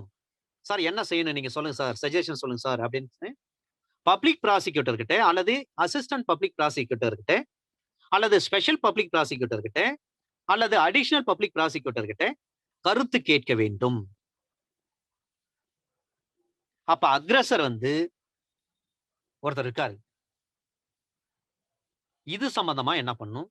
காயங்களுடைய எண்ணிக்கை வைத்து கணக்கு போடலாமா? ஏன்னா ஐபிஎஸ்ல தெளிவா சொல்லப்பட்டிருக்கிறது. ஒரு அடி அடித்தாலும் ஒரே தண்டனை தான். ஒரு ஆளை வந்து ஒரே அடி அடிக்கிறார். அதுக்கும் ஒரே அஃபென்ஸ் தான். அந்த ஆளை ஒரு 100 அடி அடிக்கிறார். அதுக்கும் ஒரே தண்டனை தான். இது ஐபிஎஸ்ல எந்த செக்ஷன்ல சொல்லப்பட்டிருக்கு? யாராவது சொல்ல முடியுங்களா? கன்னத்துல ஒரு அறை அறையிறார். ஸ்லாப் பண்றார். அதுக்கும் அதே தண்டனை தான். ஒரு 10, 15 முறை அடிக்கிறார் அவர் கன்னத்துல திரும்ப திரும்ப திரும்ப திரும்ப. அதுக்கும் ஒரே செக்ஷன் தான், ஒரே தண்டனை தான். இது ஐபிஎஸ்ல எந்த செக்ஷன்ல சொல்லப்பட்டிருக்கிறது? நம்ம குரூப்ல உள்ளவங்க சொல்லுங்க சார். ஐபிஎஸ்ல எந்த செக்ஷன்ல இது சொல்லப்பட்டிருக்கு? ஏன்னா முக்கியமான ஒரு விஷயம். இதை நீங்கள் தெரிந்து கொள்ள வேண்டும். யாராவது சொல்ல முடியுங்களா? நம்ம குரூப்ல உள்ளவங்க. ரத்னசிலி மேடம் சொல்லுங்க மேடம். மேடம் சொல்லுங்க madam. Very important. Mahalakshmi madam சொல்லுங்க மேடம். மேடம் சொல்லுங்க madam. Rathnasili madam, Mahalakshmi madam சொல்லுங்க மேடம். சார் நீங்க பேசவே மாட்டீங்களே. Sir 71 sir. எக்ஸலென்ட். 71ல அப்படியே படிங்க.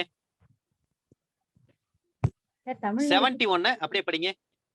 சார் தமிழ்ல படிக்கவா? தமிழ்லயே படிங்க மேடம். தாய்மொழி தான் பெஸ்ட். பல பல குற்றங்களுக்கு காரணமான குற்றத்துக்குரிய தண்டனைக்கு கால எல்லை. யாதொன்றின் பகுதிகளால் உருவான ஒரு குற்றமான யாதொரு அப்பகுதிகளே ஒரு குற்றமாகும்போது வெளிப்படையாக வழங்கப்பட்டிருந்தால் தவிர குற்றவாளி அவருடைய அத்தகைய குற்றங்களில் ஒன்றுக்கு மேற்பட்டதற்கு தண்டிக்கப்பட மாட்டார். குற்றங்களுக்கு பொருள் வரையை அல்லது தண்டனையை குறிக்கப்பட்ட தற்போது நடைமுறையில் உள்ள சட்டத்தின் 2 அல்லது அதற்கு மேற்பட்ட பொருள் வரைக்கு ஆட்படும் ஒரு குற்றமாக யாதொன்றும் இருக்கும்போது அல்லது பல செயல்களில் ஒன்று அல்லது ஒன்றுக்கு மேற்பட்ட அவையே ஒரு குற்றமாக அமையும் போது அல்லது அவைகளே ஒன்றாக அமையும் போது விசாரிக்கும் நீதிமன்றம் யாதொரு அத்தகைய குற்றத்திற்கு அளிக்கக்கூடிய தண்டனையை விட ஒரு வேறுபட்ட குற்றத்திற்கு குற்றவாளியை அதிகமான கடுமைய தண்டனையால் தண்டிக்க கூடாது.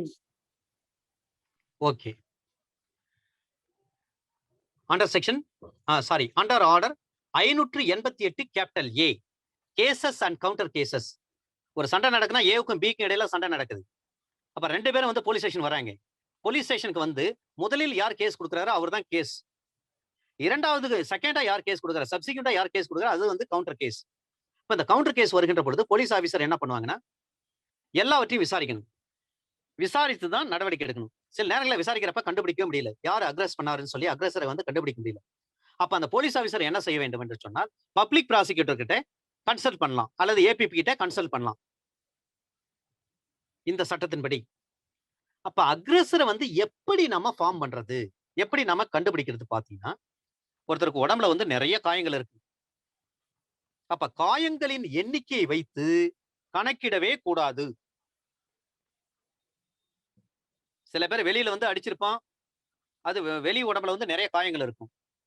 ஆனா சில பேர் என்ன பண்ணுவான், இரும்பு பைப்பை எடுத்து நம்முடைய நெஞ்சு பகுதியில, மார்பு பகுதியிலே குத்துவான். இந்த மாரி சண்டையெல்லாம் நிறைய நடக்கும்.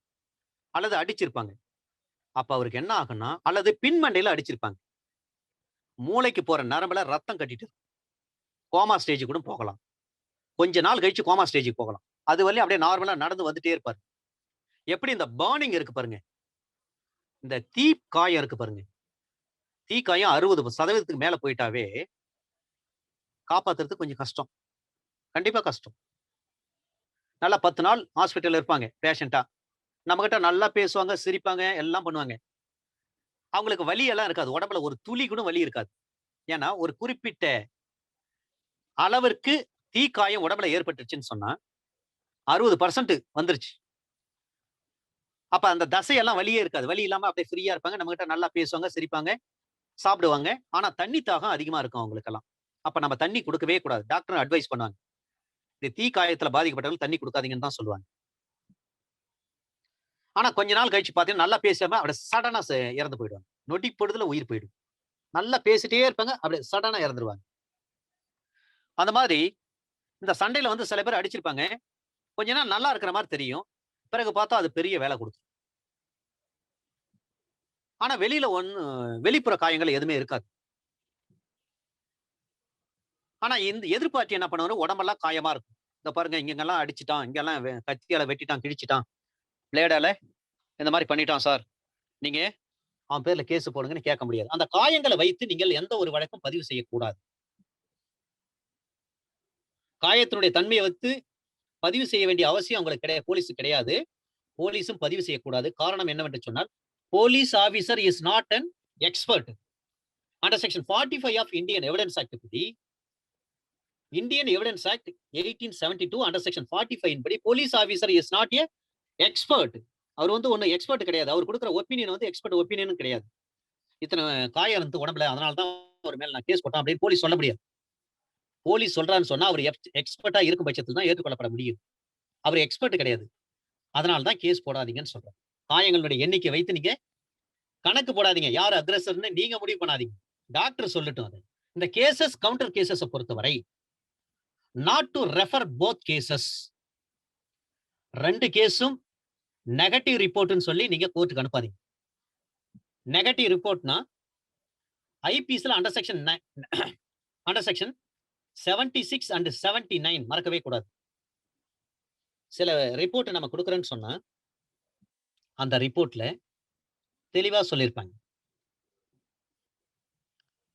இது வந்து பாசிட்டிவ் ரிப்போர்ட். இது நெகட்டிவ் ரிப்போர்ட். அதே போல போலீஸ் ஆபீசர் நாம வந்து போலீஸ் ஸ்டேஷன்ல ஒரு ரிப்போர்ட் குடுக்குறோம். அத பேஸ் பண்ணி எஃப்ஐஆர் போடுறாங்க. போட்ட பிறகு என்ன சொல்றாங்க? சார் உங்க நீங்க குடுத்தீங்க இல்லீங்களா? அந்த ரிப்போர்ட்ட நாங்க வந்து விசாரணை பண்ணோம். விசாரணை பண்றப்ப அதுல உண்மைத்தன்மை இல்லை. எனவே மேற்கொண்டு உங்க வழக்கை புலன் விசாரணை செய்வதில் எந்தவித முன்னேற்றமும் கிடையாது. எனவே இந்த வழக்கினுடைய புலன் விசாரணையை மிஸ்டேக் ஆஃப் ஃபேக்ட் என்று சொல்லி, பொருண்மை தவறு இருக்கிறது என்று சொல்லி, இந்த வழக்கை இத்துடன் முடித்து வைக்கப்படுகிறது. இதான் சார் மிஸ்டேக் ஆஃப் ஃபேக்ட். நீங்க போலீஸ் ஸ்டேஷன்ல கொண்டு போயிட்டு ஒரு ரிப்போர்ட் குடுக்குறீங்க. என்ன அடிச்சுட்டாங்க அப்படின்னு சொல்லி. அத பேஸ் பண்ணி எஃப்ஐஆர் போட்டு போலீஸ் விசாரிக்கிறாங்க. விசாரிச்ச பிறகு தெரிய வருது. இதுல வந்து எந்தவித முன்னேற்றமும் இல்ல. அது பொய்யான புகாரா இருக்கும் பட்சத்தில், பொய்யான தகவலாக இருக்கும் பட்சத்தில், போலீஸ் ஆபிசர் என்ன பண்ணா கேஸ வந்து குளோஸ் பண்றாங்க. எப்படி குளோஸ் பண்ணுவாங்கன்னா, ஆக்ஷன் டிராப் என்று சொல்வார்கள். ஏடி பண்ணிருவாங்க. போலீஸ் ஸ்டேஷன்ல ஏடி பண்ணுவாங்க. ஏடினா ஆக்ஷன் டிராப். அப்படியே கை விட்டுருவாங்க. அல்லது எம்எஃப். ஏடினால எம்எஃப்னா ஏறக்குறைய ஒண்ணுதான். மிஸ்டேக் ஆஃப் ஃபேக்ட்ன்னு சொல்லிட்டு, இந்த வழக்கை மேற்கொண்டு நாங்கள் புலன் விசாரணை செய்கையில், இந்த வழக்கில் எந்தவித முன்னேற்றம் இல்ல, உண்மைத்தன்மை இல்லை. எனவே இந்த வழக்கினுடைய புலன் விசாரணையை, இந்த வழக்கை இத்துடன் நாங்கள் முடித்து வைக்கிறோம் அப்படின்னு சொல்லி முடிச்சிருவாங்க. அப்படி முடித்து அந்த ரிப்போர்ட்ட கொண்டு வந்து நீதித்துறை நடுவர்கிட்ட ஒப்படைப்பாங்க. அப்ப நீதித்துறை நடுவர் அந்த நெகட்டிவ் ரிப்போர்ட்ட, அதுக்கு பேர் தான் நெகட்டிவ் ரிப்போர்ட். மிஸ்டேக். எம்மா பண்ணிட்டாங்கன்னா அது நெகட்டிவ் ரிப்போர்ட். ஏடி பண்ணிட்டாங்கன்னா அது நெகட்டிவ் ரிப்போர்ட். அந்த நெகட்டிவ் ரிப்போர்ட்ட என்ன பண்ணுவாங்கன்னா, இந்த நெகட்டிவ் ரிப்போர்ட் வந்து அண்டர் செக்ஷன் 173 கிளாஸ் 2 ஆஃப் சிஆர்பிசியின் படி நெகட்டிவ் ரிப்போர்ட் ஃபைல் பண்ணிட்டாங்க. அந்த நெகட்டிவ் ரிப்போர்ட்ட என்ன பண்ணுவாங்கன்னா, அதை பெற்றுக்கொண்ட நீதித்துறை நடுவர் அவர்கள் அது சம்பந்தமாக யார் அறிக்கை கொடுத்தாரோ, தகவல் கொடுத்தாரோ, அல்லது ரிப்போர்ட் யார் கொடுத்தாரோ, அந்த ரிப்போர்ட்ட பேஸ் பண்ணி தான் எஃப்ஐஆர் போட்டிருப்பாங்க. ஃபர்ஸ்ட் இன்ஃபர்மேன்ட் அவருக்கு ஆர்சிஎஸ் நோட்டீஸ் அனுப்புவாங்க. அந்த ஆர்சிஎஸ் நோட்டீஸ்ல கோர்ட்டார் என்ன சொல்லியிருப்பாங்கன்னா, இந்த தேதி, இந்த மாசம், இந்த வருஷத்துல இத்தனை மணிக்கு நீங்க இந்த நீதிமன்றத்துல ஆஜராகணும். எதற்காக என்று சொன்னால், நீங்கள் இந்த நீங்க இந்த ரிப்போர்ட் குடுத்திருக்கீங்க. உங்கள அடைத்து விட்டதாக இன்னார் மீது நீங்கள் புகார் கொடுத்திருந்தீங்க. அது அடிப்படையில வந்து இந்த குற்ற எண்ணில வந்து முதல் தகவல் அறிக்கை பதிவு செய்யப்பட்டிருக்கு. பதிவு செய்யப்பட்ட பிறகு அதில் உண்மைத்தன்மை இல்லை என்று சொல்லி மிஸ்டேக் ஆஃப் ஃபேக்ட்ன்னு சொல்லி போலீஸ் ஆபீசர் உங்க கேஸ வந்து குளோஸ் பண்ணியிருக்காங்க. இதை பற்றி உங்களுக்கு ஏதேனும் ஆட்சேபனை இருந்தால், நீங்கள் நீதிமன்றத்தில் நேரில் ஆஜராகி உங்களுடைய ஆட்சேபனையை தெரிவிக்கலாம். ஏன்னா சில நேரத்துல பாத்தீங்கன்னா பெரிய பெரிய பணபலம், படைபலம், ஆள்பலம், பதவி பலம் உள்ளவர்கள்லாம் என்ன பண்ணுவாங்க, அவங்க ரிலேட்டிவ் யாராவது அவங்க ரிலேட்டிவ் மேல நம்ம கேஸ் போட்டிருந்தா, அவங்க பின்னாடி வந்து அவங்க செல்வாக்க அன்டியூ இன்ஃப்ளூயன்ஸ பயன்படுத்துவாங்க. இந்த அன்டியூ இன்ஃப்ளூயன்ஸ பயன்படுத்தி தகாத செல்வாக்கை பயன்படுத்துவாங்க. பயன்படுத்தி எஃப்ஐஆர் போட்டதோட விடுங்க சார். சார்ஜ் ஷீட் எல்லாம் போடாதீங்க. கேஸ் அப்படியே டிராப் பண்ணுங்க. அப்படின்னு சொன்னோன்னே பெரிய அதிகாரியே சொல்றாங்கன்னா என்ன பண்ணுவாங்க? கீழ்நிலை அதிகாரி கட்டுப்பட்டு தான் ஆகணும். ஒருவேளை அது மாதிரி சொல்லுகின்ற காரணத்தினால எம்மா பண்றாங்கன்னு வச்சுங்க. உண்மையிலேயே நம்மாள் வந்து பாதிக்கப்பட்டிருப்பார். உண்மையிலேயே அடி வாங்கியிருப்பார். உண்மையிலேயே இவர் வீட்டு பொருள் வந்து திருடு போயிருக்கும். அப்ப பாதிக்கப்பட்டவருக்கு மனசு கஷ்டம் இருக்கும் இல்லைங்களா? இந்த மாதிரி எம்மா பண்ணி அந்த நெகட்டிவ் ரிப்போர்ட் வந்து ஜுடிஷியல் மேஜிஸ்ட்ரேட் கோர்ட்டுக்கு அனுப்பிட்ட பிறகு அந்த மேஜிஸ்ட்ரேட் யார் ரிப்போர்ட் கொடுத்தாரோ அவருக்கு என்ன பண்ணுவாரு? நோட்டீஸ் அனுப்புவாங்க கோர்ட்ல இருந்து. RCS notice. அந்த ஆர்சிஎஸ் நோட்டீஸ் போன பிறகு நான் அந்த பாதிக்கப்பட்டவருக்கு ஏதாவது அப்ஜெக்ஷன் இருந்தால் அந்த அப்ஜெக்ஷனை நேரில் வந்து நீதிமன்றத்தில் ஆஜராகி வாய்மொழியாக அல்லது எழுத்துப்பூர்வமாக சொல்லணும். அதன் பிறகு எம்மா போனாலும் ஒன்றும் பிரச்சனை இல்லைங்க. அதன் பிறகு நாம பிரைவேட் கம்ப்ளைண்டே ஏத்தலாம். விட்டுறக்கூடாது. ஏன்னா சில நேரத்தில் பார்த்தீங்கன்னா ஆக்சிடென்ட் கேஸ் நடக்கும். ஆக்சிடென்ட் கேஸ் நடக்கிறப்ப போலீஸ் ஆஃபீஸர் என்ன பண்ணுவாங்க, இதை எம்மா பண்ணிட்டோம் சார் அப்படின்னு சொல்றாங்க. அப்ப கோர்ட்ல இருந்து நம்மளுக்கு ஆர்சிஎஸ் நோட்டீஸ் வரும். ஆர்சிஎஸ் நோட்டீஸை ரிசீவ் பண்ணிட்ட பிறகு நம்ம என்ன பண்ணும், ப்ரொடெஸ்ட் பெட்டிஷன் போடணும். அந்த பெட்டிஷன் பேர் என்னது? Protest petition. இந்த மாதிரி வந்து போலீஸ் வந்து நான் கொடுத்த ரிப்போர்ட் அடிப்படையில் எஃப்ஐஆர் போட்டாங்க. எஃப்ஐஆர் போட்டு இப்போ வந்து அதை எம்மா பண்றாங்க.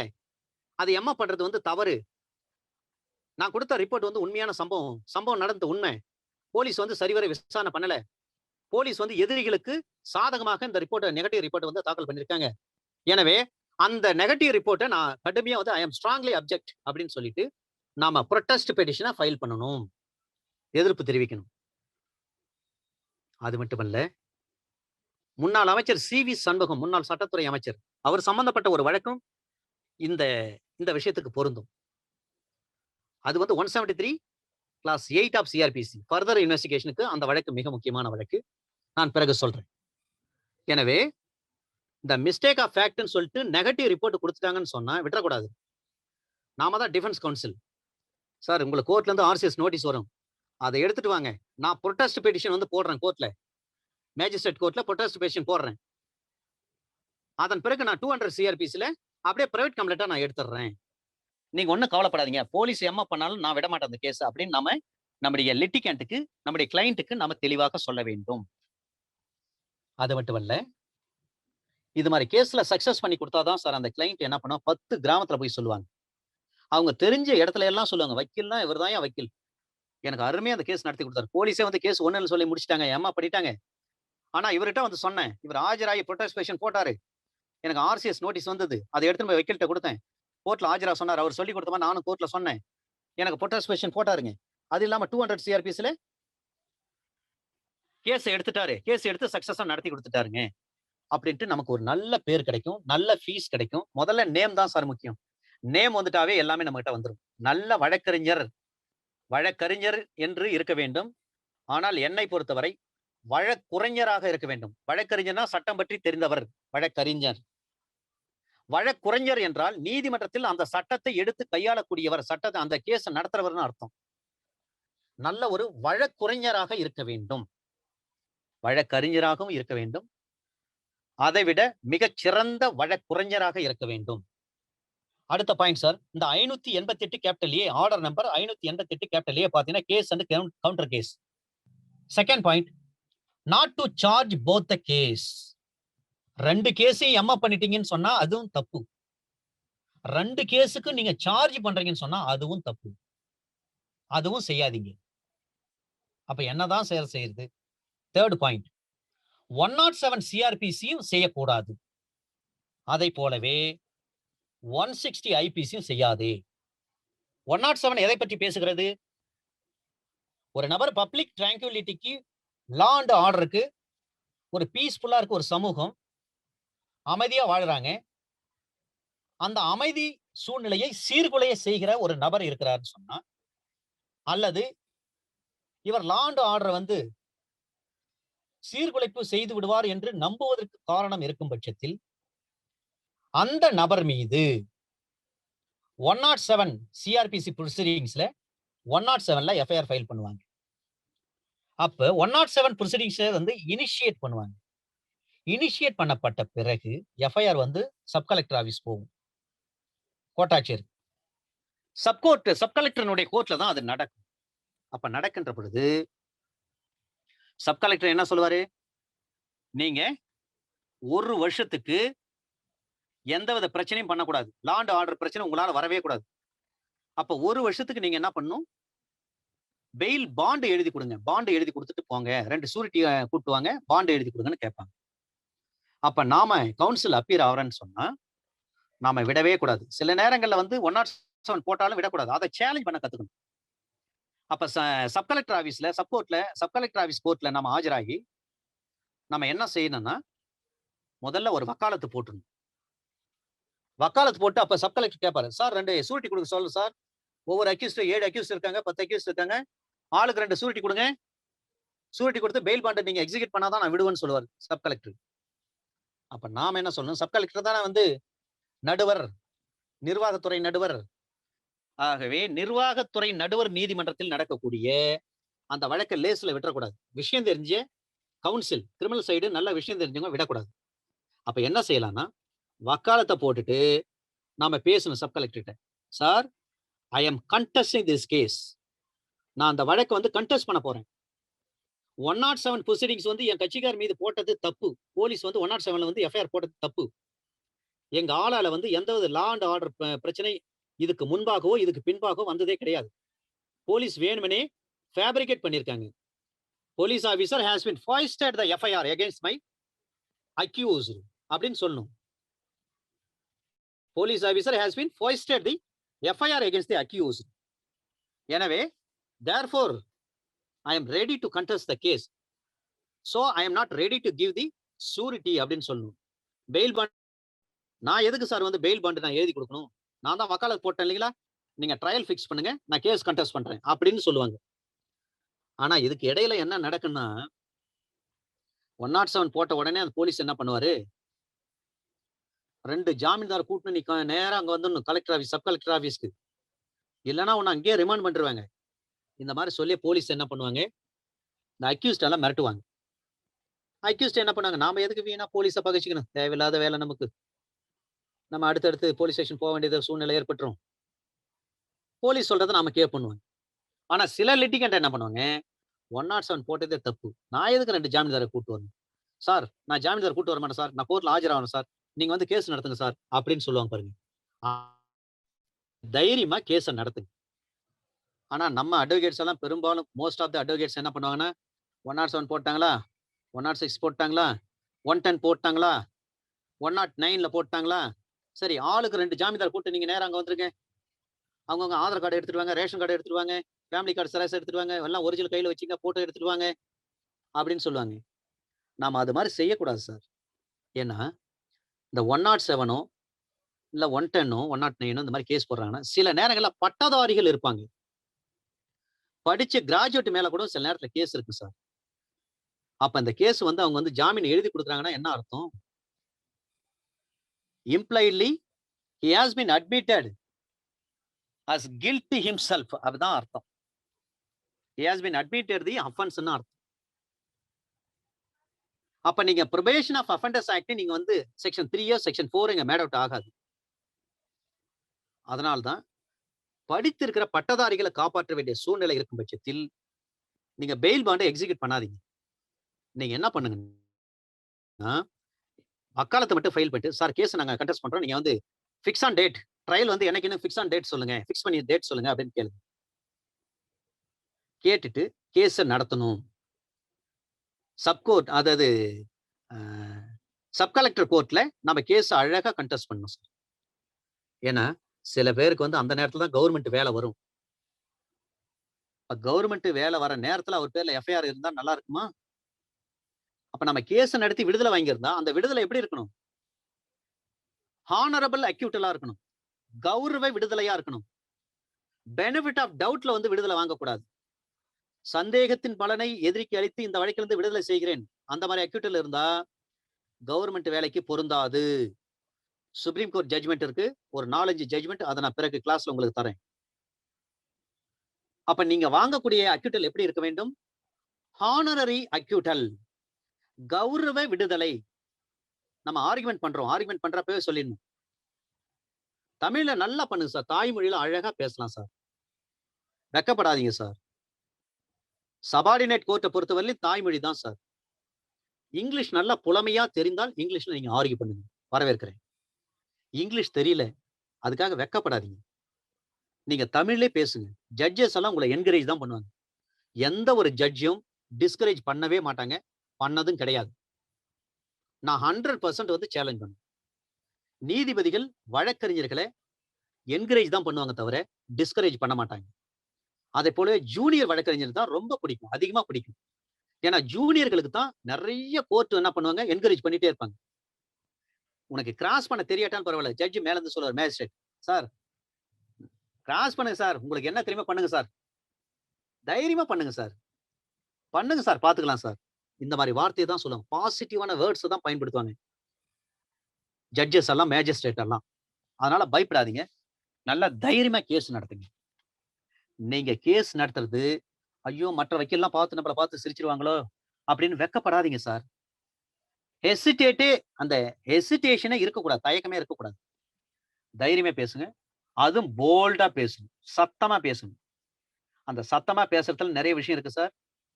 சத்தமா பேசுறதுனால என்னன்னா நம்ம லிட்டிகேண்ட்டுக்கு தெரியும் நம்ம வக்கீல் என்ன ஆர்கியூ பண்றாருன்னு அவர் தெரிஞ்சுக்குவார், அவருக்கு ஒரு சந்தோஷம். அது மட்டுமல்ல, அன்றைக்கு நீதிமன்றத்தில் வேற எத்தனை வக்கீல் இருக்காங்களோ அந்த வக்கீலை தேடி வந்திருக்கிற லிட்டிகன்ஸ் எல்லாம் இருப்பாங்க, கிளைண்ட்.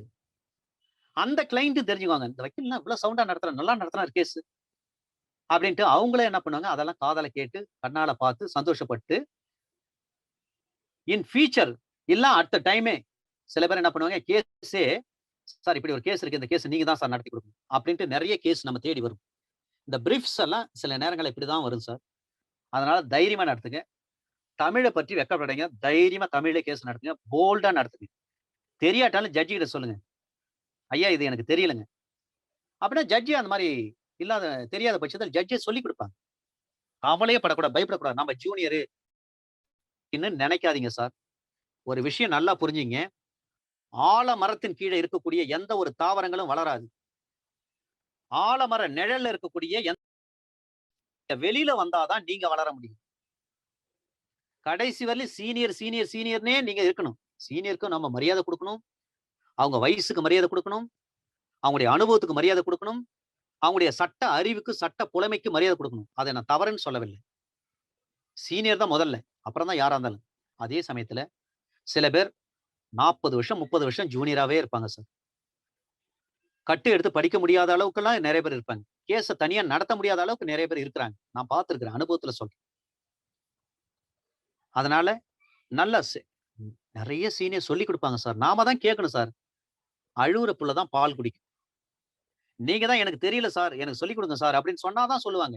அவங்களா வந்து சொல்ல மாட்டாங்க, அவங்களுக்கு 1008 வேலை இருக்கும், அவ்வளவு டென்ஷன் இருக்கும். நாம தான் போயிட்டு அன்பா, அவர் நல்ல மூட்ல இருக்கிறப்ப சார் இது எனக்கு தெரியல சார், எனக்கு சொல்லிக் கொடுங்க சார் அப்படின்னு நீங்க ஒரு ஹம்பிளா ரெக்வெஸ்ட் பண்ணி பாருங்க. உங்களுக்கு சீனியர்ஸ் எல்லாம் அவ்வளவு சொல்லிக் கொடுப்பாங்க. அதுக்கு தகுந்த மாதிரி நீங்களும் சீனியர் கிட்ட நடந்துக்கணும். நீங்க கொஞ்சம் அரகண்டா நடந்துக்கினீங்கன்னா எந்த சீனியரும் உங்களுக்கு சொல்லிக் கொடுக்க மாட்டாங்க. எந்த ஒரு விஷயத்திலும் சிறு பிள்ளை போல் நடந்து கொள்ள வேண்டும். குழந்தை போல் நாம் மாற வேண்டும். அப்பதான் ஜெயிக்க முடியும் உலகத்துல. ரைட்.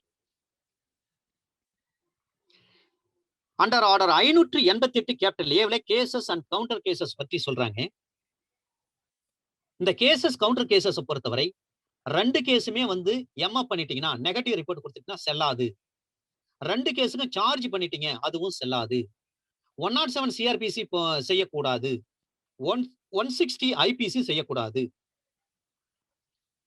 அப்ப கேஸ் கவுண்டர் கேஸ். இப்ப கவுண்டர் கேஸ்னா பிரைவேட் கம்ப்ளைண்ட். இந்த கேஸையும் கவுண்டர் கேஸையும் ஒரே ஜட்ஜி விசாரிக்கலாம் சார். ஒரே நீதிபதி கேஸையும் கவுண்டர் கேஸையும் விசாரிக்க முடியும். ஆனால்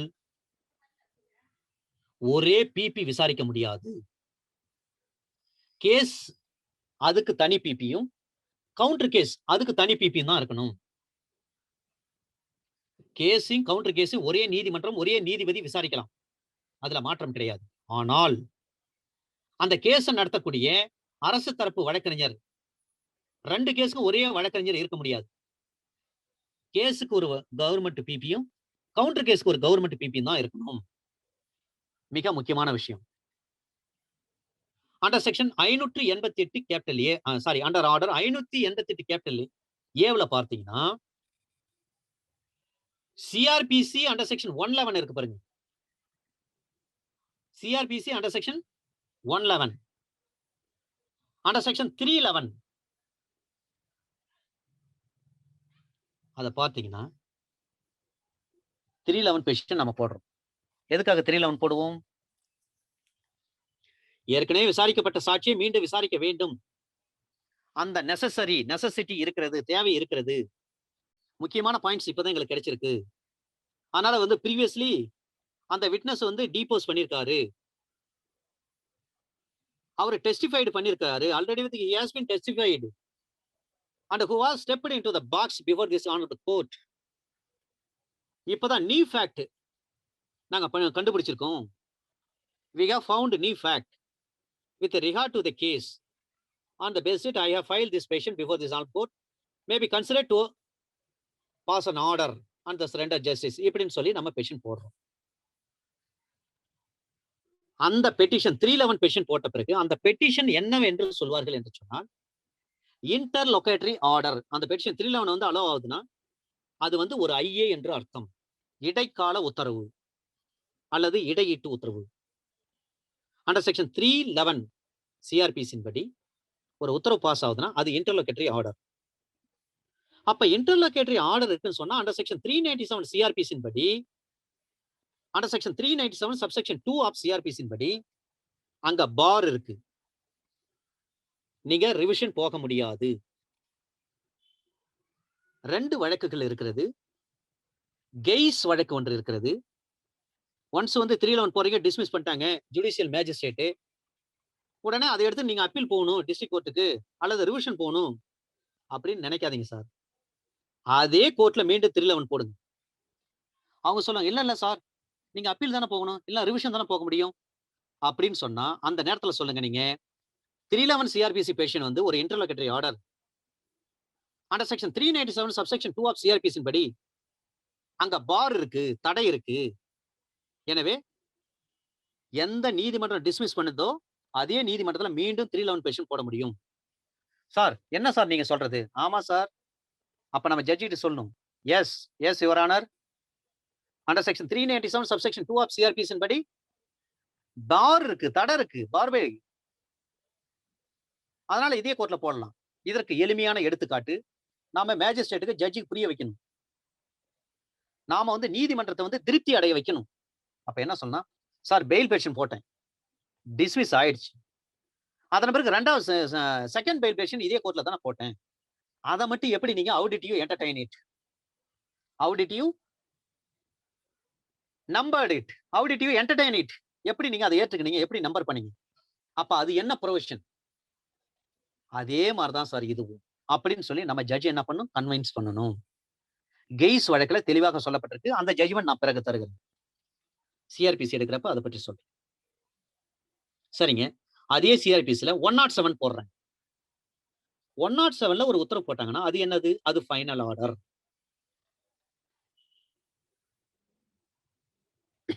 அண்டர் செக்ஷன் 397 சப்செக்ஷன் 2 என்னன்னா அதுதான் சார் ஸ்டே. 311ல ஒரு உத்தரவு போடுறாங்கன்னா அதை எதிர்த்து நீங்க போக முடியாதுன்னு சொல்லி ஸ்டே. இது ஜெனரலா நீங்க தெரிந்து கொள்ள வேண்டும். இதை பற்றி இந்த 107 ஃபைனல் ஆர்டர், 311 இன்டர்லோகட்டரி ஆர்டர் அப்படின்னு சொன்ன வழக்கு இன்றி பிந்துபா சைனி, BANDHU, பிந்து பா, BA பா, பிந்துபா சைனி, SAINI சைனி, இன்றி பிந்துபா சைனி. இன்றினா இந்த கேஸ் ஆப் என்று அர்த்தம். இந்த case of Bindupa Saini 1956 criminal law journal page number 6060. இடைக்கால உத்தரவுக்குரிய தீர்ப்பு இந்த தீர்ப்பு தான். Bindupa Saini 1956 criminal law journal page number 6060. Right sir. இப்ப நம்ம டெத் எல்லாம் பார்த்தோம். Custody death, unnatural death, suicide பார்த்தோம். இந்த கஸ்டடி டெத்துன்னு வருது பாருங்க, இது சம்பந்தமா ஒரு கேஸ் லாஸ். கஸ்டடி டெத்துக்குன்னு கிடையாது, என்கவுண்டர். இந்த என்கவுண்டர் பண்றாங்க போலீஸ் ஆபீசர். சிஆர்பிஸ்ல அண்டர் செக்ஷன் 46 சப்செக்ஷன் 3, சப்செக்ஷன் 2 இணைத்து பார்த்துக் கொள்ள வேண்டும். Under section 46 subsection 3 of CrPC. அதுலதான் பிரைவேட் டிஃபென்ஸ் அவர் வந்து எக்ஸீட் பண்றாரு, டெத் வரலையும் கொண்டு போயிட்டார். இப்ப சமீபத்துல கேரளாவில் 2 போலீஸ் ஆபீசர் பனிஷ் பண்ணாங்க, என்கவுண்டர் பண்ணிருக்காங்க. அந்த என்கவுண்டர் வந்து சட்ட விரோதம். அதன் அடிப்படையில் 2 போலீஸ் ஆபீசர் வந்து அவங்க வேலையும் போயிடுச்சு. திருநாட்டூர்ல அவங்கள பனிஷ் பண்ணிட்டாங்க. என்கவுண்டர் பண்றாங்கன்னா திருநாட்டு வந்து ஃபைல் பண்ணுவாங்க. அதுல ப்ரூவ் ஆயிடுச்சுன்னா அந்த போலீஸ் ஆபீசருக்கு வேலையும் போயிடும், அவங்களே ரிமாண்ட் பண்ணிடுவாங்க. Right. Under section 100, under section 300 subsection 3 இதனுடன் இணைத்து under article 14, under article 20, under article 21 இவற்றையும் சேர்த்து பார்த்துக் கொள்ள வேண்டும். இதுல 16 பாயிண்ட்ஸ் சொல்லியிருக்காங்க, 16 ரூல்ஸ். இந்த கைட்லைன்ஸ் பாத்தீங்கன்னா மிக முக்கியமான guidelines. PUCL versus state of Maharashtra. PUCL versus state of Maharashtra 2014 supreme court crimes page number 135. PUCL versus state of Maharashtra 2014 supreme court crimes page number 135. இந்த PUCL versus state of Maharashtra வழக்கில் தான் சார் சொல்றாங்க ஒரு என்கவுண்டர் பற்றி 1995 இருந்து 1997 இந்த 2 ஆண்டு கால இடைப்பட்ட 2 ஆண்டு காலத்திற்குள் ஏறக்குறைய 135 பேரை சுட்டு கொலை செய்தார்கள் போலீஸ் ஆபீசர். என்கவுண்டர் என்ற போர்வையில் 135 பேரை ஷூட் அட் சைட் பண்றாங்க, ஷாட் டெட். இந்த என்கவுண்டர் பற்றி ஹியூமன் ரைட்ஸ் கமிஷன் வழக்கு போடுறாங்க. உச்ச நீதிமன்றம் இதுல என்ன பண்றாங்க, இந்த PUCL versus state of Maharashtra 2014 supreme court crimes page number 135 இந்த வழக்குல என்ன சொல்றாங்கன்னா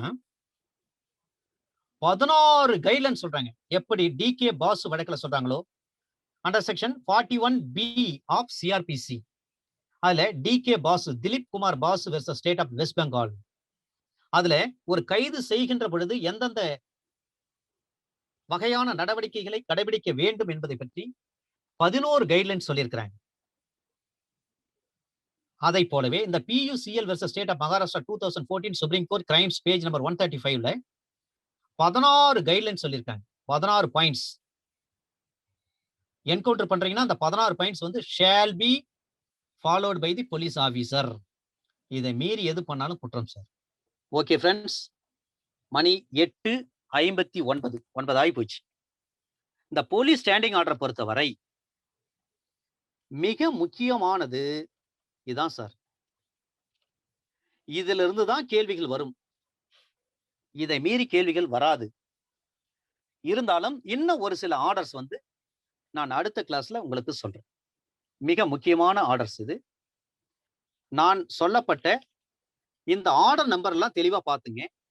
order number 551, order number 552, order number 554, order number 555, order number 559, order number 560, order number 561, order number 562, order number 563, order number 568, order number 569, order number 573, order number 576, order number 583, order number 588 capital ஏ. இவ்வளவுதான் sir.